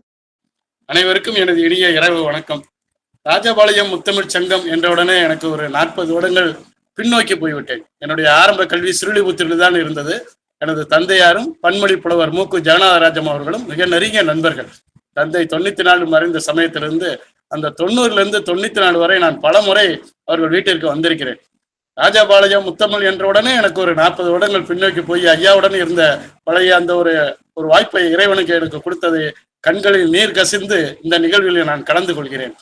இன்று சொல்ல போனால் வறுமையும் ஈகையும் என்ற தலைப்பில் எங்களது திருக்குறள் செம்மல் ராஜேந்திரன் ஐயா அவர்களின் உரை மிக மிக அருமை. நான் வகுப்பில் படிக்கும்போது, பள்ளியிலோ இல்லை கல்வியில் படிக்கும்போது ஒரு பேராசிரியர் உரை எப்படி இருக்குமோ அதுபோல இந்த இணைய வகுப்பு எனக்கு இருந்தது. ஐயா அவர்களை பாராட்டுவதற்கு வார்த்தைகளே இல்லை. அவர்களுடைய சிறப்பு அனைவரும் அறிந்ததுதான். அவர்கள் ஒரு கருத்தை எடுத்து சொன்னால் அது ஒரு நயம்பட அது இன்னும் சொல்லப்போனால் ஒரு நடிப்போடு அவர்கள் சொல்வது பார்த்தீங்கன்னா அவர்கள் முகத்தையும் பார்க்க வேண்டும், இந்த வார்த்தையும் கேட்க வேண்டும், அப்படியே மனதில் பதிந்துவிடும். அந்த மாதிரி ராஜேந்திரன் ஐயா மிக அருமையாக சொல்லியிருக்கிறார்கள். இந்த முத்தமிழ் மன்ற நிர்வாகிகள் அனைவருக்கும் எனது பணிவான வணக்கங்களை தெரிவித்துக் கொள்கிறேன். ஒரு சிறிய செய்தி, வள்ளுவர் கழகத்தில் இருப்பதால் ஏதாவது ஒரு திருக்குறள் சொல்வது நமது ஒரு மரபாக வைத்திருக்கிறேன். அந்த வகையில் பார்க்கும்போது எனக்கு ஒரு சந்தேகம். ஈகை 23வது அதிகாரத்தில் வருகிறது, ஆனால் வறுமை 105வது அதிகாரத்தில் தான் வள்ளுவர் அதை கொண்டு வந்திருக்கிறார். அதற்கு ஒரு காரணங்கள் கண்டிப்பாக இருக்கும். அதே இதில் பார்த்தீங்கன்னா 107வது அதிகாரத்தில் ஒரு 1066வது குறள், மிக அருமையான குறள். ஆவிற்கு நீரென்று இறப்பினும் நாவிற்கு இறைவன் இழுத்தது. எவ்வளவு ஒரு அருமையான ஒரு கருத்து பாருங்க.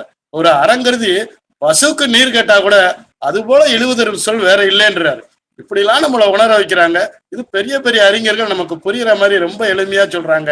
அந்த வேளை திருக்குறள் செம்மல் ராஜேந்திரன் ஐயா அவர்கள் சொன்னது ஒவ்வொரு குறள்களும், திருக்குறள் மட்டும் இல்ல, பாரதி எத்தனை கதைகள், சிலப்பதிகாரம் அவர் தொடாத நூல்களே இல்லை, அவ்வளவு நூல்களே எடுத்து மிக அருமையாக சொல்லி இருக்கிறார். உங்கள் அனைவருக்கும் என்னுடைய பணிவான வணக்கங்களை மதுரை திருவள்ளுவர் கழகத்தின் சார்பாக தெரிவித்துக் கொள்கிறேன்.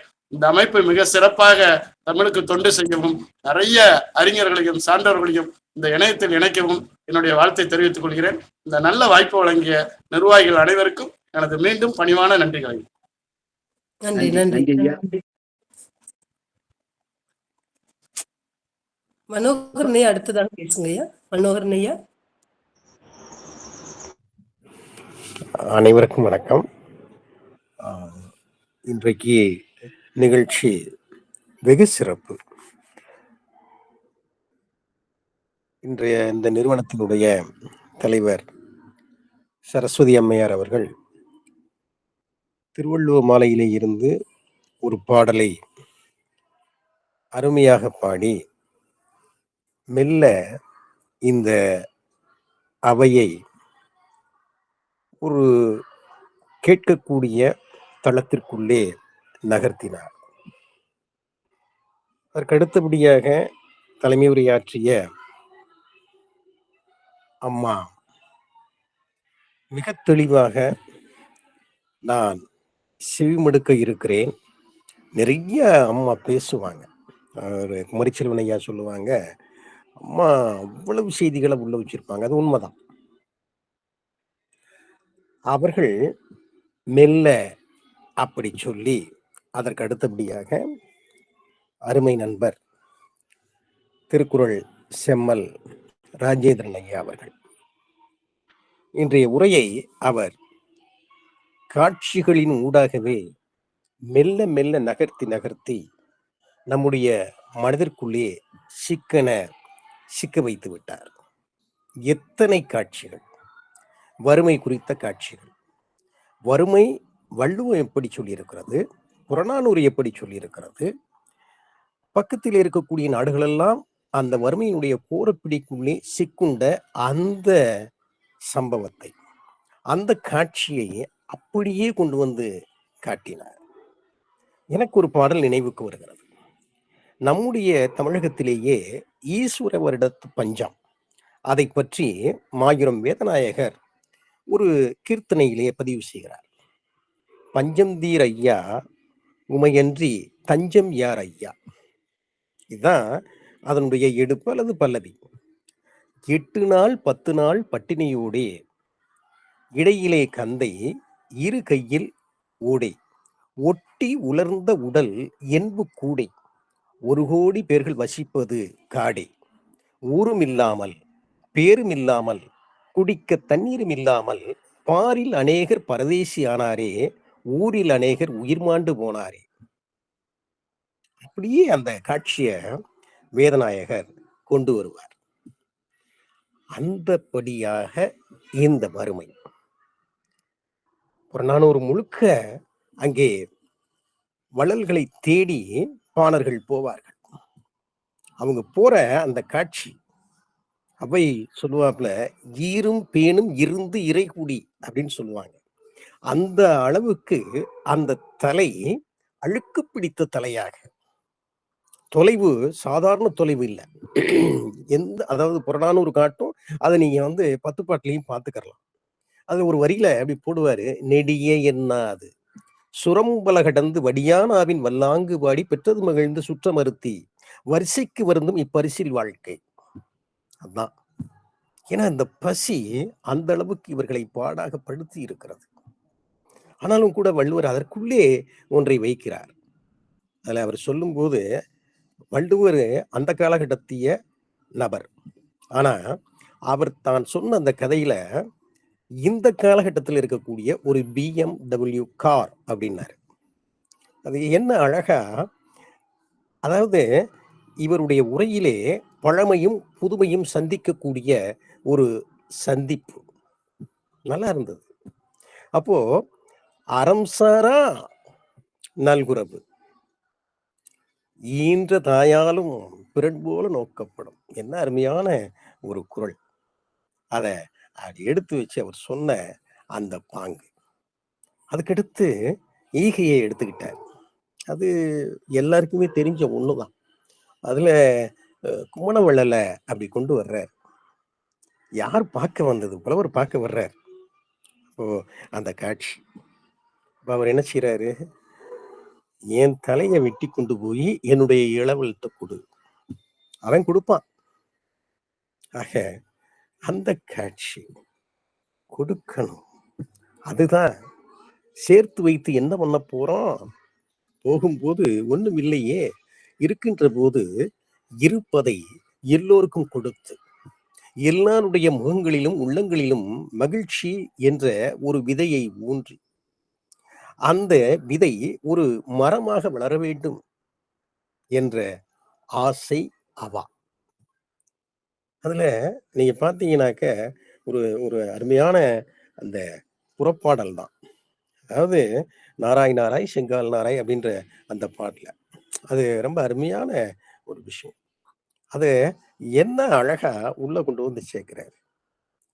அது போக ஒரு தனிப்பாடலையும் அவர் எடுத்து வச்சுக்கிட்டார். நல்ல பாட்டு தான். கல்லைத்தான் மண்ணைத்தான் காய்ச்சித்தான் குடிக்கத்தான் கற்பித்தானா அல்லைத்தான் பொன்னைத்தான் எனக்குத்தான் கொடுத்துத்தான் ரட்சித்தானா. நல்ல பாட்டு. ஆக இவருடைய சொல்லிலே வறுமை இல்லை, பேச்சிலே அருமையான கம்பீரம். அழகு ஐயா சொன்னார்கள் அல்லவா, கம்பீரம், ஒரு தெளிவு. பேராசிரியர்கள் வகுப்பறையிலே பேசுகின்ற பொழுது ஒரு பொருளை எடுத்துக்கொண்டு அதை மாணவர்களுடைய மனம் கொள்ளும்படியாக விரித்து சொல்கின்ற போது தெளிவாக அவர்கள் தங்களுடைய நாவை அசைப்பார்கள். மனதிற்குள்ளே தெளிவு இருந்தால் வார்த்தையிலே தெளிவு இருக்கும். வார்த்தைகளை தெளிவு இருக்கின்ற போது எதிர்த்து இருக்கக்கூடிய அந்த மாணவர்களுடைய மன நிலங்களிலே இந்த சொல் விதைகள் போய் விழும். அப்படிப்பட்ட விதையை வள்ளுவத்திலே இருந்து எடுத்து நம்முடைய மனங்களிலே விதைத்திருக்கிறார். ஆக இந்த உலகம் இல்லாமை நீங்கி எல்லா வளமும் பெற்ற ஒரு திரு நாடாக விளங்க வேண்டும் என்ற ராஜேந்திரன் ஐயாவின் அவா நிறைவேறுகின்ற நாள் வெகு தொலைவில் இல்லை, நெருங்கிவிட்டது. ஆக அவருடைய சொல்லிலே வறுமை இல்லை, கருத்திலே குறைவு இல்லை, வாரி வாரி கொடுத்தார் ஆண்டாள் சொல்வது போல. ஆக நாமெல்லாம் அவர் சொன்னதை வாங்குகின்ற குடமாக, அவரோ வள்ளல் பெரும் பசுவாக, அந்த பெரும் பசுவிற்கு என்னுடைய நன்றியை இந்த சங்கத்தின் மூலமாக தெரியப்படுத்திக் கொள்வதிலே மகிழ்கிறேன். நன்றி, வணக்கம். நன்றிங்கய்யா, மிக சிறப்புங்கய்யா. அடுத்ததாக ரமேஷ் சித்ராஜ் அவர்கள் உங்களுடைய பின்னூட்ட தாருங்கள். அனைவருக்கும் அன்பின் பண்பான வணக்கம். திருக்குறள், அதாவது ராஜபாளையம் முத்தமிழ் சங்கத்தின் 64வது ஆய்வரங்க நிகழ்ச்சியில இந்த நிகழ்ச்சியை சிறப்பாக ஏற்பாடு செய்திருந்த நம்முடைய நெறியாள்கை செய்கிற திருக்குறள் சரஸ்வதி ஜெகதீசன் அவர்களை வணங்குகின்றேன். மதிப்புரை ஆற்றிய தலைமை உரை ஆற்றிய மதிப்பெரும் முனைவர் கோவிந்தம்மாள் அவருடைய உரை அருமையாக இருக்கும். சிறப்புரை நம்முடைய திருக்குறள் மாமணி ராஜேந்திரன் அவர்கள் எனக்கு நல்ல பழக்கப்பட்டவர் தான். அருமையாக தான் கொண்டு வந்த கருத்தை அதை விளக்கும் புரிய விடமாக நம்முடைய மணிமேகலை, ஜீவக சிந்தாமணி, அப்புறம் அந்த பாரதியார் பாடல்கள், ஔவையார் பாடல்கள், இதன் மூலமாக எளிமையாக மற்றவர்களுக்கு புரியும்படியாக எடுத்துரைத்தார். அதில் அவர் வள்ளுவர் காட்ட அந்த நெறியை நமக்கு வள்ளுவர் உரைத்த அந்த வறுமை, அந்த ஈகையை நம் கண் முன்னே மனத்திடையே சிந்தை ஒரு ஒளி காட்சியாக பதிவிட்டார் என்று கூறினால் அது மிகையாகாது. மாமதுரை மாடத்து மாணிக்கம், மாமதுரை மாடத்து மாணிக்கம் தலைமை கீழத்து ராஜேந்திரன் மனத்திடை பொங்கி எழுந்த வாட்டும் துன்ப நிலை வறுமை கொடுக்கும் துன்பம் போக்கும் ஈகை சொல்வழுத்து நாணயமான உரை. வள்ளுவர் தமிழால் புறநானூறு மற்றும் நீதி நூல் வாயிலாக பொருள் உரைத்த மதுரை தமிழே, இரு அதிகாரம் கொண்டு இதயம் வருடி துன்ப நிலை போக்கிய ஈகையால் வறுமை விரட்டிய சொல்மனத்து சொல்வேந்தரே, குரலின் குரலாய் தேனாய் காதில் பாய்ந்து, குரலின் குரலாய் தேனில் பாய்ந்து சிந்தையை மகிழ்வித்தது அருமை திறமையின் வெளிப்பாடு பெருமை. அருமையான திறமையின் வெளிப்பாட்டான பெருமையான நிகழ்ச்சி இது. வறுமையை பத்தி சொன்ன ஐயா இருந்து நான் சில ஒரு எழுதினேன். வறுமை என்பது அடையாளம், ஈகையோ அன்பளிப்பு. வறுமை ஆவேசம், ஈகை ஆபரணம். வறுமை ஈரிலி, வறுமை ஈகை ஈர்ப்பு. வறுமை உந்தி, வறுமை ஈகை உவகை. வறுமையோ ஊஞ்சல், ஈகையோ ஊதியம். வறுமை எரிதழல், ஈகை எதிர்காலம். வறுமை ஐயம், ஈகை ஐஸ்வர்யம். வறுமை ஒடுக்கம், ஈகை ஒழுக்கம். வறுமை ஓட்டம், ஈகை ஓங்கு புகழ். இதுதான் நம்ம எடுத்துக்கணும். அவர் சொன்னதுல இருந்து எடுத்து எழுதிருந்தான். அவர் எழுதின இந்த இவ்வளவு சிறப்பாக வழங்கினாரே, அவரை பற்றி வள்ளுவர் என்ன சொல்லியிருக்கார் அப்படின்னு நான் பார்த்தா அவரை பற்றியே சொல்லியிருக்கார். திருக்குறள் மன்றத்து திருவள்ளுவர் ராஜேந்திரன் ஐயாவை பற்றி வள்ளுவர் சொல்லியிருக்கார். என்ன சொல்லியிருக்கார்? தோன்றீர் புகழோடு தோன்றுக அஃதிலார் தோன்றி தோன்றாமை நன்று. இவருக்காகவே அந்த புகழ் இவர் சேர்வதற்காக தான் எழுதியிருக்கார். இன்னொரு விஷயம் அருமையா சொல்லலாம். கேட்டார் வாய்ப்பினிக்கும் தகைவாய் கேளாதார் வேட்ப மொழிவதாம் குரல் என்பது போல நம்ம அம்மா சொன்ன மாதிரி இன்னும் கேட்கலாம் என்ற ஒரு ஆவலை தூண்டிய ஒரு பேச்சு தான் நாவன்மைதான் இது. நாணலம் என்னும் நலனுடைமை அந்நலம் யானலத்து உள்ளதாம் அன்று என்று சொன்ன வள்ளுவர் வாக்கை நான் எடுத்துக்கொள்கின்றேன். திறனறிந்து சொல்லுக சொல்லை அரணும் பொருளும் அதனினும் ஊங்கு. அதாவது ஒரு பொருளை சொல்வது பெருசு இல்லை, அதை திறனறிந்து மற்றவருக்கு புரிய மொழியா சொல்றதுதான் திறனறிந்து சொல்லுக சொல்லை அரணும் பொருந்தும் அதனினும் ஊங்கு இல்லைன்னு வள்ளுவர் சொன்னார் இல்லையா? அது எல்லாவற்றுக்கும் மேலாக ஐயாவுடைய இந்த உரை எப்படி இருந்ததுன்னா, சொல்வலன் சோர்விலன் அஞ்சான் அவனை இகழ்வல்லல் யாருக்கும் அரிது என்ற வள்ளுவர் குரலுக்கு ஏற்றது போல இருந்தது. அருமையானது ஒரு தலைப்பு. இரண்டு தராசு தட்டில வள்ளுவர் வறுமையும் ஈகையும் வைத்து இரண்டும் வள்ளுவர் எந்த வகையில் கையாண்டு இருக்கின்றார், வறுமை எந்த வகையிலும் கொடியது, ஈதல் எந்த வகையில் சிறந்தது என்பதை அருமையாக விளக்கிய திருக்குறள் மாமன்றத்து ராஜேந்திரன் ஐயா அவர்களும் இந்த நிகழ்ச்சியை வாய்ப்பு அளிக்க இந்த ராஜபாளையம் முத்தமிழ் சங்கத்தையும் நன்றி பாராட்டி விடைபெறுகிறேன். நன்றி, வணக்கம். சிறப்புங்கய்யா. அடுத்ததாக கோவிந்தம்மாளம்மா உங்களுடைய பின்னூட்ட உரை தாருங்களம்மா. நன்றி அம்மா. அரங்கத்திலே இருக்கக்கூடிய அனைத்து சான்றோர்களையும் மீண்டும் ஒரு முறை வணங்கி வாழ்த்தி என்னுடைய பின்னூட்ட உரையை துவங்குகிறேன். நம்முடைய பெருமதிப்பிற்குரிய மனோகரன் ஐயா அவர்கள் பின்னூட்டம் அளித்த பிறகு பிறர் ஒருவர் ஏதாவது சொல்வதற்கு இருக்கும்படியாக விட்டு வைக்க மாட்டார். அவரோடு இன்று நம்முடைய ரமேஷ் ஐயா அவர்கள், மேத்ராஜ் ஐயா அவர்களும் சேர்ந்து கொண்டு கவிதை நடையிலே உடனடி கவிதை புனைந்து மற்றும் சமயோசிதமாக ஐயா அவர்களுடைய உரைக்கு ஏற்றவாறு மிக அற்புதமானதொரு பின்னூட்டத்தை வழங்கி இருக்கக்கூடிய நிலையிலே இன்னும் அழகுராஜ் ஐயா உடனே இருந்து பார்ப்பவர் ராஜேந்திரன் ஐயாவுடைய சொற்பொழிவை சந்தானம் ஐயா அவர்களும் சரி, அவர்கள் உடனிருந்தும் தினசரி காண்பவர்கள். இதற்கு மேல் நான் சொல்ல தகுந்த ஒரு பின்னூட்டம் என்பது என்ன இருக்க முடியும்? இருந்தாலும் அழைத்தமைக்கு ஏதாவது ஒன்று சொல்ல வேண்டும். இன்று ஐயாவுடைய பேச்சு அற்புதம் என்று சொல்ற ஒரு சொல்லில் அடக்க முடியாது. ஒன்றை கூட விடவில்லை அவர். மிகச்சிறந்த கதை சொல்லியை போல வள்ளுவத்திற்கு நாடக பாணியில்தான் பொருள் உரைக்க வேண்டும் என்ற வித்தக அமைப்பிலே மிகச்சிறப்பாக அந்த குறளுக்குரிய காட்சிகளை ஒரு சிறு சிறு குறுநாவலை போல உரைத்து அவர் இந்த ஆற்றிய உரை மிகவும் அருமை. உரைப்பார் உரைப்பவையெல்லாம் இறப்பார் கொன்று ஈவார் மேல் நிற்கும் புகழ். புகழ் யாரிடத்திலே தங்கும் என்று சொன்னால், ஒரு பொருளை ஒருவருக்கு கொடுப்பவர்களுக்குத்தான் புகழ் உண்டாகும். புகழ்பட வாழாதார் தம்னோவார். தோன்றி புகழோடு தோன்றுக. அப்ப எப்படி தோன்றுவது? தோன்றுவது புகழோடு தோன்ற வேண்டும் என்றால் தாளாட்டி தந்த பொருள் எல்லாம் தக்காருக்கு வேளாண்மை செய்ய வேண்டும். அதைத்தான் வள்ளுவ பெருந்தகையார் கூறுகிறார். வறுமையின் கொடுமையை என்னென்ன விதமாக சொல்ல முடியுமோ அப்படியெல்லாம் சொல்லுகிறார். ஒரு அரங்கத்திலே ஒருவரை புகழ வேண்டும் என்று சொன்னால் சமதையாக இருப்பவர்களே ஒருவரை ஒருவர் புகழ்வதற்கு மனம் வருவதில்லை இந்த காலத்திலே. ஆனால் ஒரு பேரரசன் ஒரு சிறு சிற்றரசனை தன்னோடு அரசாட்சி பரப்பிலும் சரி, திறமையிலும் சரி, படைகளிலும் சரி, மிகவும் மாறுபாடு உடைய ஒரு சிற்றரசனை புகழ்ந்து பாடுகிறான் என்றால் அந்த ஈகையின் சிறப்பை நாம் அதிலிருந்து தெரிந்து கொள்ள வேண்டும். சோழன் முற்றத்து துஞ்சிய கிள்ளிவளவன் சிற்றரசனாகிய பண்ணனை குறித்து பாடும் பொழுது, முட்டை கொண்டு வற்புலம் சேரும் சிறுநூன் ஏழ்மின் சில்லோர்க்கு ஏற்ப சோறுடைக்கையன் வீர் வீர் இயங்கும் பசுப்பினி மருத்துவன் இல்லம் அடித்தோ செய்தோ என தன்னையே ஒரு இரவலனாக்கி கொண்டு,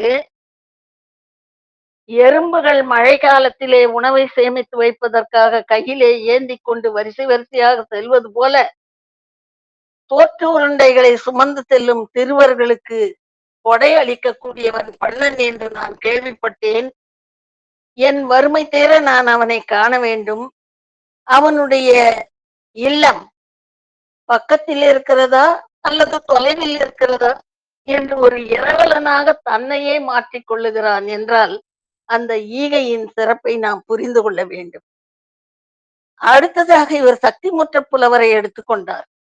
ஆடையின்றி வாடையில் மெலிந்து கையது கொண்டு மெய்யது தழி காலது கொண்டு மேலது கையது கொண்டு மெய்யது போர்த்தி காலது கொண்டு மேலது தழி வேழையுள்ளிருக்கும் பாம்பென உயிர்க்கும் ஏழையாளனை கண்டனம் எனுமே என்று நாரை இடத்திலே தூதுவிட்டு அனுப்புகிறாள். அந்த மனைவி பால் குடிப்பதற்காக முயன்று முயன்று வறுமுலையிலே ஒரு துளி பாலும் பெறாத அந்த குழந்தை ஏங்கி அழுவதைக் கண்டு கண்ணீரோடு கூரையிலே பல்லி கனைப்பதை கேட்டு நல்ல செய்தியோடு வருவாரா கணவன் என்று இருக்கும் கணவன் மனைவிக்கு சொல்லி அனுப்பும் இந்த ஏழ்மை காட்சியை அவர் நமக்கு சித்தரித்து காட்டினார். அதை அப்படியே பாரதிதாசன் கூட வள்ளுவ பெருந்தகையார் சொல்லுவார், நெருப்பில் கூட கண்மூடி தூங்கலாம். அதை சொன்னார். மிக அற்புதமான குரட்பாக்களை அப்படியே தேர்ந்தெடுத்து இன்று அவர் பேசினார். அப்பொழுது இந்த நெருப்பில் கூட கண்மூடி தூங்க இயலும், வறுமையில் கண்மூடி தூங்க இயலாது என்ற வள்ளுவருடைய குரலை எடுத்துக்கொண்டு மிக அற்புதமானதொரு சித்திரத்தை வரைந்து காட்டினார் ராஜேந்திரன் ஐயா அவர்கள். கல்லுக்குள் வாழும் தேரைக்கும் சின்னஞ்சிறு புல்லுக்கும் கூட உணவு கிடைக்கிறது இந்த உலகத்திலே. ஆனால் ஏழை மாந்தர்களுடைய நிலை என்ன? பாரதிதாசன் அதே கருத்தை அப்படியே சற்றிமுற்றத்து புலவர் சொன்னதையே சொல்லுகிறார். கந்தை அணிந்தோம், இரு கையே விரித்தங்கள் மெய்யினை போர்த்தோம், மொந்தையில் கூழை பலர் மொய்த்து குடித்து பசித்து கிடந்தோம். இந்த நிலை என்று மாறும் என்று கேட்டால், ஓடப்பர் எல்லாம் உதயப்பரானால் நிலைமை மாறிவிடும் என்று சொல்லுகிறார். ஆனால் ஓடப்பர் எல்லாம் ஓடப்பராகவே தான் இருக்கின்றார்கள். அவர்கள் உதயப்பராக கூடிய திண்மை பெறக்கூடிய நாளும் வரவில்லை. எல்லாருக்கும் எல்லாம் என்று இருப்பதான இடம் நோக்கி நடக்கின்றது இந்த வையம் என்று அவர் பாடிவிட்டு போனார். பாரதியாரும் கூட அடுத்ததாக அவர் எடுத்துக்கொண்டது அந்த எதிர்பார்ப்பற்ற கொடை, குறியெதிர்ப்பை நேரதுடன் வரியார் கொன்று இவதே ஈகை மற்றெல்லாம் குறியெதிர்ப்பை நேரதுடன் எதிர்பாராமல் செய்ய வேண்டும். அதற்கு கூட பாரி பாரி என்று ஒருவரையே புகழ்வர் தென்னா புலவர். பாரி ஒருவனும் அல்லன், மாரியும் உண்டு இவ்வுலகு பிறப்பதுவே என்று கபிலர் பாடுவார். அதை நம்முடைய வள்ளுவ பெருந்தகையார் கைமாறு வேண்டா மாறி மாட்டு எந்நாற்றும் கொல்லோ உலகு என்பார். அதைத்தான் நம்முடைய ராஜேந்திரன் ஐயா அவர்கள் பாரி முல்லைக்கு தேர் கொடுத்த அந்த கொடை மடம், இது இந்த சாதாரண முல்லைக்கு இன்றைய இளைஞர்கள் பேசுகிறார்கள். மடையன் பாரி விலை உயர்ந்த தேரை முல்லைக்கு கொடுத்தான், ஒரு கொம்பை உடைத்து ஒரு பந்தல் போட தெரியாதா அவனுக்கு என்று. ஆனால் பண்டைய அரசர்கள் பொருளை நோக்கியவர்கள் அல்ல, பொருள் நோக்கி தன்று பிறர் வறுமை நோக்கி ஈந்தவர்கள் அவர்கள். அதனாலதான் குமணன் தன் உயிர் போனாலும் போகட்டும் என்று தலை கொண்டு விலை பெறுக என்று சொல்லக்கூடிய அந்த தியாகம், கொடைக்கு ஈகைக்கு அவர்கள் கொடுத்த முக்கியத்துவம். ஏனென்றால் செல்வம் துய்ப்பே மெனினே தப்புன பலவே, நாம் துய்த்து விடலாம் நாமே என்று நினைத்தால் அது நம்மை விட்டு பல இன்பங்களை நாம் தூக்க இயலாது. ஒரு அறை முழுவதும் நாம் ஆடைகளை விதவிதமாக அடித்து வைத்திருந்தாலும் ஒருவர் ஒரு நாளைக்கு ஒரு ஆடைதானே உடுக்க முடியும், ஒரு உணவு தானே உண்ண முடியும், மற்ற உணவுகள் எல்லாம் தவறிவிடும் அல்லவா. தூய்ப்பே மெனினே தப்புன பலவே. எனவே அன்றறிவாம் என்னாத அறம் செய்க. இந்த கொடுப்பது கொடுத்து கொண்டே இருக்க வேண்டும். எல்லாருக்கு கொடுப்பதற்குத்தான் நாம் உழைக்கிறோம். அத பொருள் இல்லாதவர்களுக்கு கொடுத்து உதவுங்கள். பாடுபட்டு தேடி பணத்தை புதைத்து வைக்கும் கேடுகட்ட மானிடரை கேளுங்கள். கூடுவிட்டு ஆவிதான் போன பின் யாரே அனுபவிப்பார் பாவிகால் அந்த பணம் என்று ஔவையார் கேட்பது போல, நாம் பணத்தை வைத்துக் கொண்டிருந்து என்ன செய்ய போகிறோம்? மணிமேகலையில் கூட சொல்லுவார்கள், ஆற்றினர் கழிப்போர் அறவிலை பகர்வோர் ஆற்றா மாக்கள் அரும்பசி களைவோர்தான் மேற்றே உலகின் மெய்வினேறி வாழ்க்கை உண்டி கொடுத்தோர் உயிர் கொடுத்தோரே என்று. உயிர் கொடைப்புண்ட உறவோயாகி கயற்கரு நல்லறம் கண்டனை என்றனள் என்று சொல்வார். யார் இந்த உலகத்திலே சிறப்பாக வாழ்கிறார்கள் என்றால், பிறருடைய உயிரை காத்து உணவளித்து யார் அவர்களை பராமரிக்கிறார்களோ, தான் பெற்ற பொருளை புதைத்து வைக்காமல் ஏழையின் வயிறாகிய உண்டியலிலே அதை சேர்த்து வைக்கிறார்களோ, அந்த பொருள் வைப்புழியை சரியாக பயன்படுத்துகிறார்களோ, அவர்களுக்கு இம்மை மட்டுமல்ல மறுமை என்று ஒன்று இருந்தால், எழுமை என்று இருந்தால், அந்த எல்லா பிறவிகளிலும் எல்லா நிலைகளிலும் அவர்களுக்கு பெரும்பேறு கிடைக்கும் என்பதுதான் புகழையும் வறுமையையும் வைத்து ஐயன் வள்ளுவன் நமக்கு உணர்த்தும் உண்மை. அதிலே நம்முடைய ராஜேந்திரன் ஐயா புறநானூறு, மற்ற ஔவையாருடைய பாடல்கள், பாரதியாருடைய பாடல்கள் எதையும் விட்டு வைக்கவில்லை. மணிமேகலை எல்லாவற்றையும் எடுத்து கூறி அற்புதமாக ஒரு இணைப்புரையாக இங்கே வழங்கி நம் சிந்தை ஆறாக செவிக்கு விருந்தாக இங்கே படைத்தளித்தார் என்று கூறி அவரை எவ்வளவு பாராட்டினாலும் தகும். சொல்லேர் உழவர் அவர். அவருடைய சொல் ஆற்றலை சொல்லுவதற்கு எனக்கு ஆற்றல் இல்லை என்று நான் பின்னிட்டு இந்த வாய்ப்பிற்கு நன்றி கூறி அமைகிறேன். நன்றி, வணக்கம். மிக மிக அருமையானது ஒரு பின்னூட்டம் அம்மா. தங்களை போன்று பின்னூட்டம் அளிப்பதில் யாருக்கும் உங்களுக்கு நிகர் ஆக மாட்டார்கள். தங்களை போன்று பின்னூட்டம் வழங்குவதற்கு நீங்கள் தான் அதை சரிவர செய்யக்கூடியவர்கள்.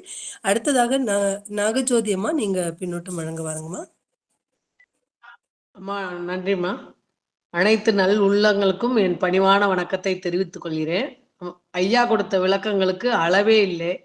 திருக்குறள் மட்டுமா நாம் கற்றுக்கொண்டோம்? தமிழின் விளக்கங்கள் ஏராளம். ஐயா சொன்னது அலிபசிந்து வினைத்தொகை இலக்கண குறிப்பு வேற சொல்லிட்டாரு. கண்ணதாசன், அண்ணா, விவேகானந்தர், பாரி, இப்படி ஒவ்வொருத்தரா வள்ளல், அழகப்பர், பென்னிக்குயிக்கு, இந்த மாதிரி பல பேரை பத்தி நமக்கு எல்லாத்தையுமே திருக்குறள்ல சொல்லும் பொழுதே இடையிடையே நிறைய கருத்துக்களை நம்ம கிட்ட ஐயா பகிர்ந்து கொண்டார்கள். ஆண்டவன் இருக்கும் இடத்தில் எல்லாம் இருக்கும் என்பார்கள். அதே போல ஐயா இருக்கும் இடத்தில் செவிக்கு உணவு நமக்கு ஏராளமாக இருக்கும் என்பதை நிரூபித்து விட்டார் ஐயா. திறமைசாலிக்கு பின்னால் பல திறமைசாலிகள் படையெடுத்து வருவார்கள்னு சொல்லுவாங்க சீன பழமொழியில. அந்த மாதிரி நம்ம ஐயா பின்னாடி எல்லாருமே நம்ம போற மாதிரி இருக்கு.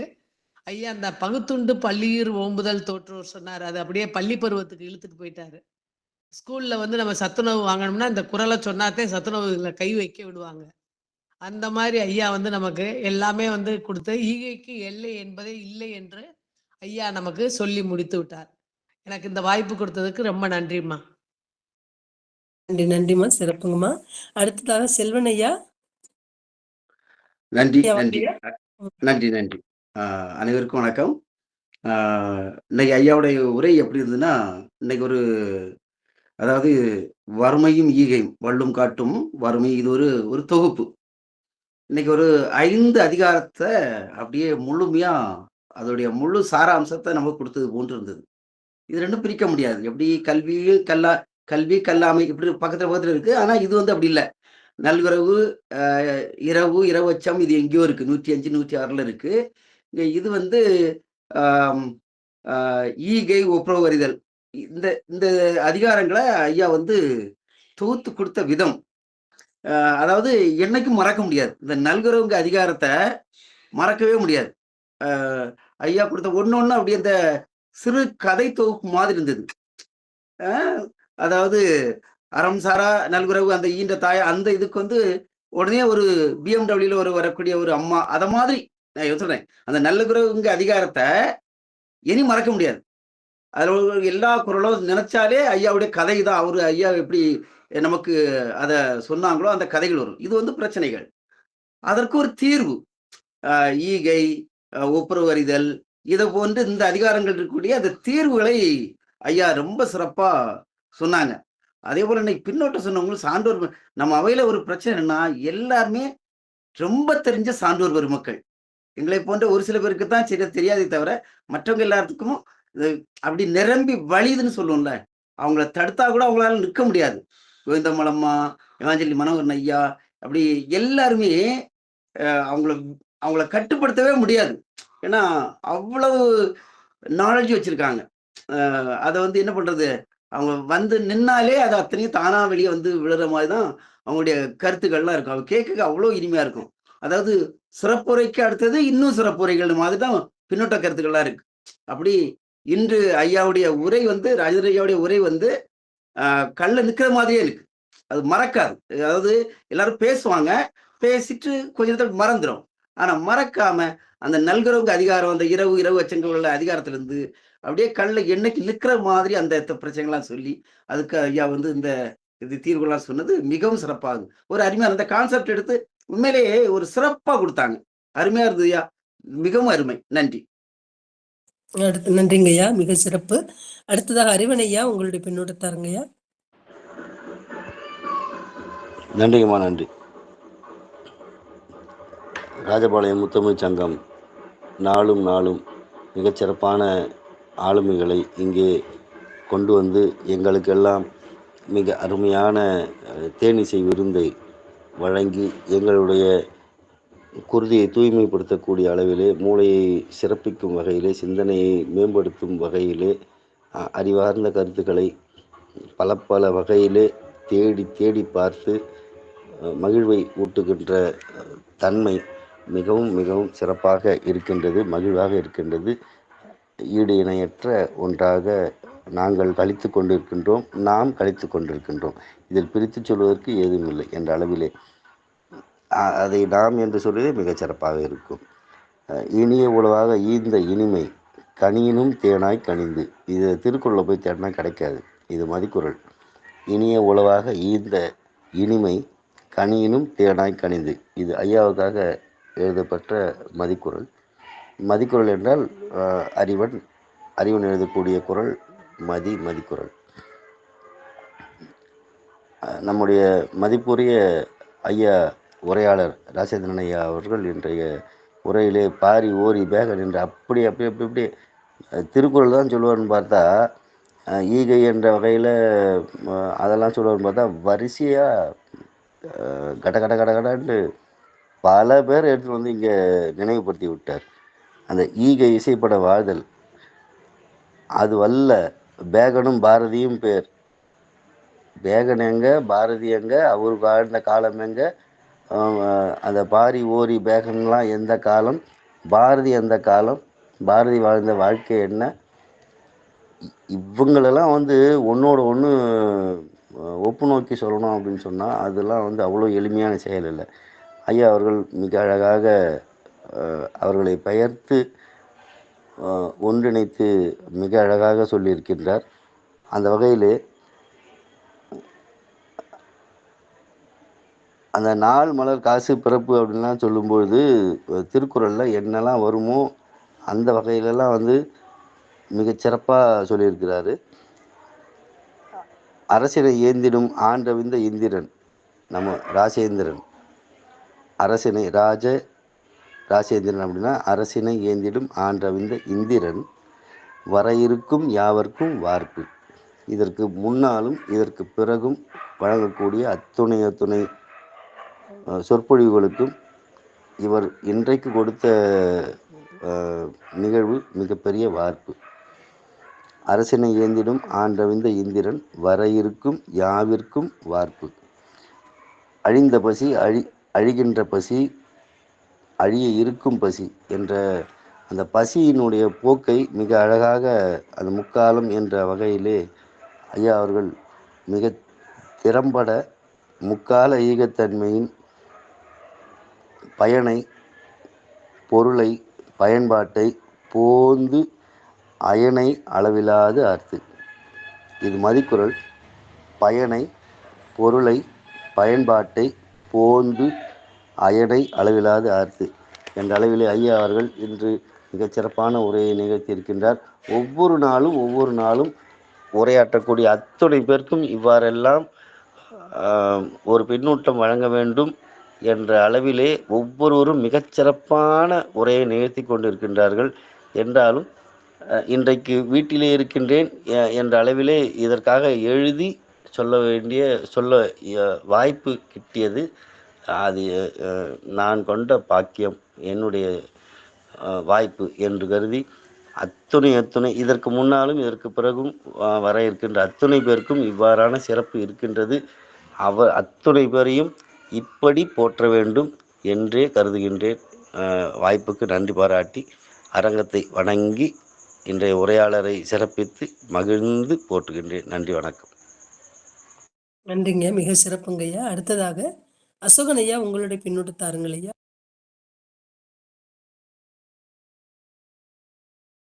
வந்துவிட்ட நம்ம அனைவருக்கும் இந்த தொடர் ஆய்வரங்க பல்சுவை நிகழ்வில் பதிந்துள்ள அனைவரையும் வாழ்த்தி வணங்கி, இதே நாள் 64வது நாள் பெருமையுடன் ராஜபாளையம் முத்தமிழ் சங்கம் சிறப்பாக நடத்தி கொண்டிருக்கக்கூடிய நிகழ்வு. மேலும் மேலும் ஒவ்வொரு நாளும் சிறந்த அறிவில் சிறந்த நண்பர்கள் பெருமனார்கள் வந்து பல சிறப்புகளை அள்ளி வழங்கியிருக்கிறார்கள். முதலில் நமக்கு வாழ்த்துறை வழங்கிய அம்மாவும், மேலும் தலைமை உரை வழங்கிய கோவிந்தம்மாள் அம்மாவும் சிறப்பாக கூறியிருந்தார்கள். இன்று இந்த தளத்திற்கு ராஜாவாக திகழக்கூடிய ஐயா ராஜேந்திரன் அவர்கள் வள்ளுவத்தில் வறுமையும் ஈகையும் பற்றி மிக சிறப்பாக எளிமையுடன் இனிமையானதாக சிறந்த வள்ளுவர் சிறப்புகளை இங்கே அள்ளி வழங்கி நமக்கு சிறப்புடன் கொடுத்திருக்கிறார்கள். அவர்களுக்கு இன்றைய நாள் நமது முத்தமிழ் சங்கம் சார்பாக மகிழ்ச்சியுடன் நன்றியும் வழங்கிக் கொள்கிறது. மேலும் சிறந்த அளவில் உடனடியாக கவிதை வழங்கிய ரமேஷ் செத்திராஜாவையா அவர்களும், மேலும் எமயாஜலின் மனோகரன் ஐயா அவர்களையும் வாழ்த்தி வழங்கி, மேலும் புதியதாக வந்துள்ள நாகஜோதி அவர்கள், அவருடைய துணைவாராக வந்திருக்கக்கூடியவங்க சந்தானம் அவர்கள், இப்படியாக பல துறைகளிலும் பல நிகழ்வுகளிலும் இந்த நிகழ்வு சென்று கொண்டிருக்கிறது. இன்றைய நாள் சிறப்புக்கு சிறப்பு சேர்த்த கோவிந்தம்மாள் அவர்களையும் வாழ்த்தி வணங்கி அனைவருக்கும் மிக நன்றியுடனும் நமது தளத்துடன் மேலும் மேலும் பல சென்று சிறக்க முத்தமிழ் சங்க ராஜபாளையம் முத்தமிழ் சங்கத்தை நிறுவிய சரஸ்வதி அம்மா அவர்களின் இந்த நிகழ்வு நமக்கு எல்லாம் கிடைத்த ஒரு பெருங்கொடையாக எண்ணி அனைவரும் மேலும் மேலும் பல அறிவுகளை தளத்திலே பயின்று கண்டு கேட்டு உயிர்த்து என்ற நிகழ்வில் அமைந்துள்ளது. சிறப்பானதாகும். சிறப்பு என்று கூறி இன்றைய நாளின் சிறப்பாக இன்றைய நாள் எனக்கு வாழ்த்து நன்றி கொடுத்த அவர்களுக்கு என்னுடைய நன்றியை காணிக்கையாக்கி கொண்டு எனக்கு வாய்ப்பு கொடுத்த அனைவரையும் வாழ்த்து வணங்கி சிறப்புகிறேன். நன்றி நன்றி நன்றி நன்றி நன்றி. மேலும் நாளைய நாளில் நமது தொடர் ஆய்வரங்க நிகழ்ச்சியை கண்டு கழிப்போம். அதுவரை இந்த நாள் சிறப்புடனும் ராஜேந்திரன் அவர்களையும் வாழ்த்தி அனைவருக்கும் எனது நன்றியை தெரிவித்து சிறப்புகிறேன். நன்றிங்கய்யா, மிக சிறப்புங்கய்யா. அற்புதமாக அனைவருமே மிக அருமையானதொரு பின்னூட்டம் அளித்தீர்கள். அதை விட சிறப்பானதொரு உரை ராஜேந்திரன் ஐயா அவர்களுடைய உரை. ஐயா, நீங்க எதுவும் பேசுறீங்களா ஐயா? ராஜேந்திரன் ஐயா, கருத்து எதுவும் சொல்றீங்களாங்க ஐயா? ஐயா, ஏற்புரை வழங்குறதுனா வழங்குங்க ஐயா, எங்களுக்கு அது மகிழ்ச்சியா இருக்கும்.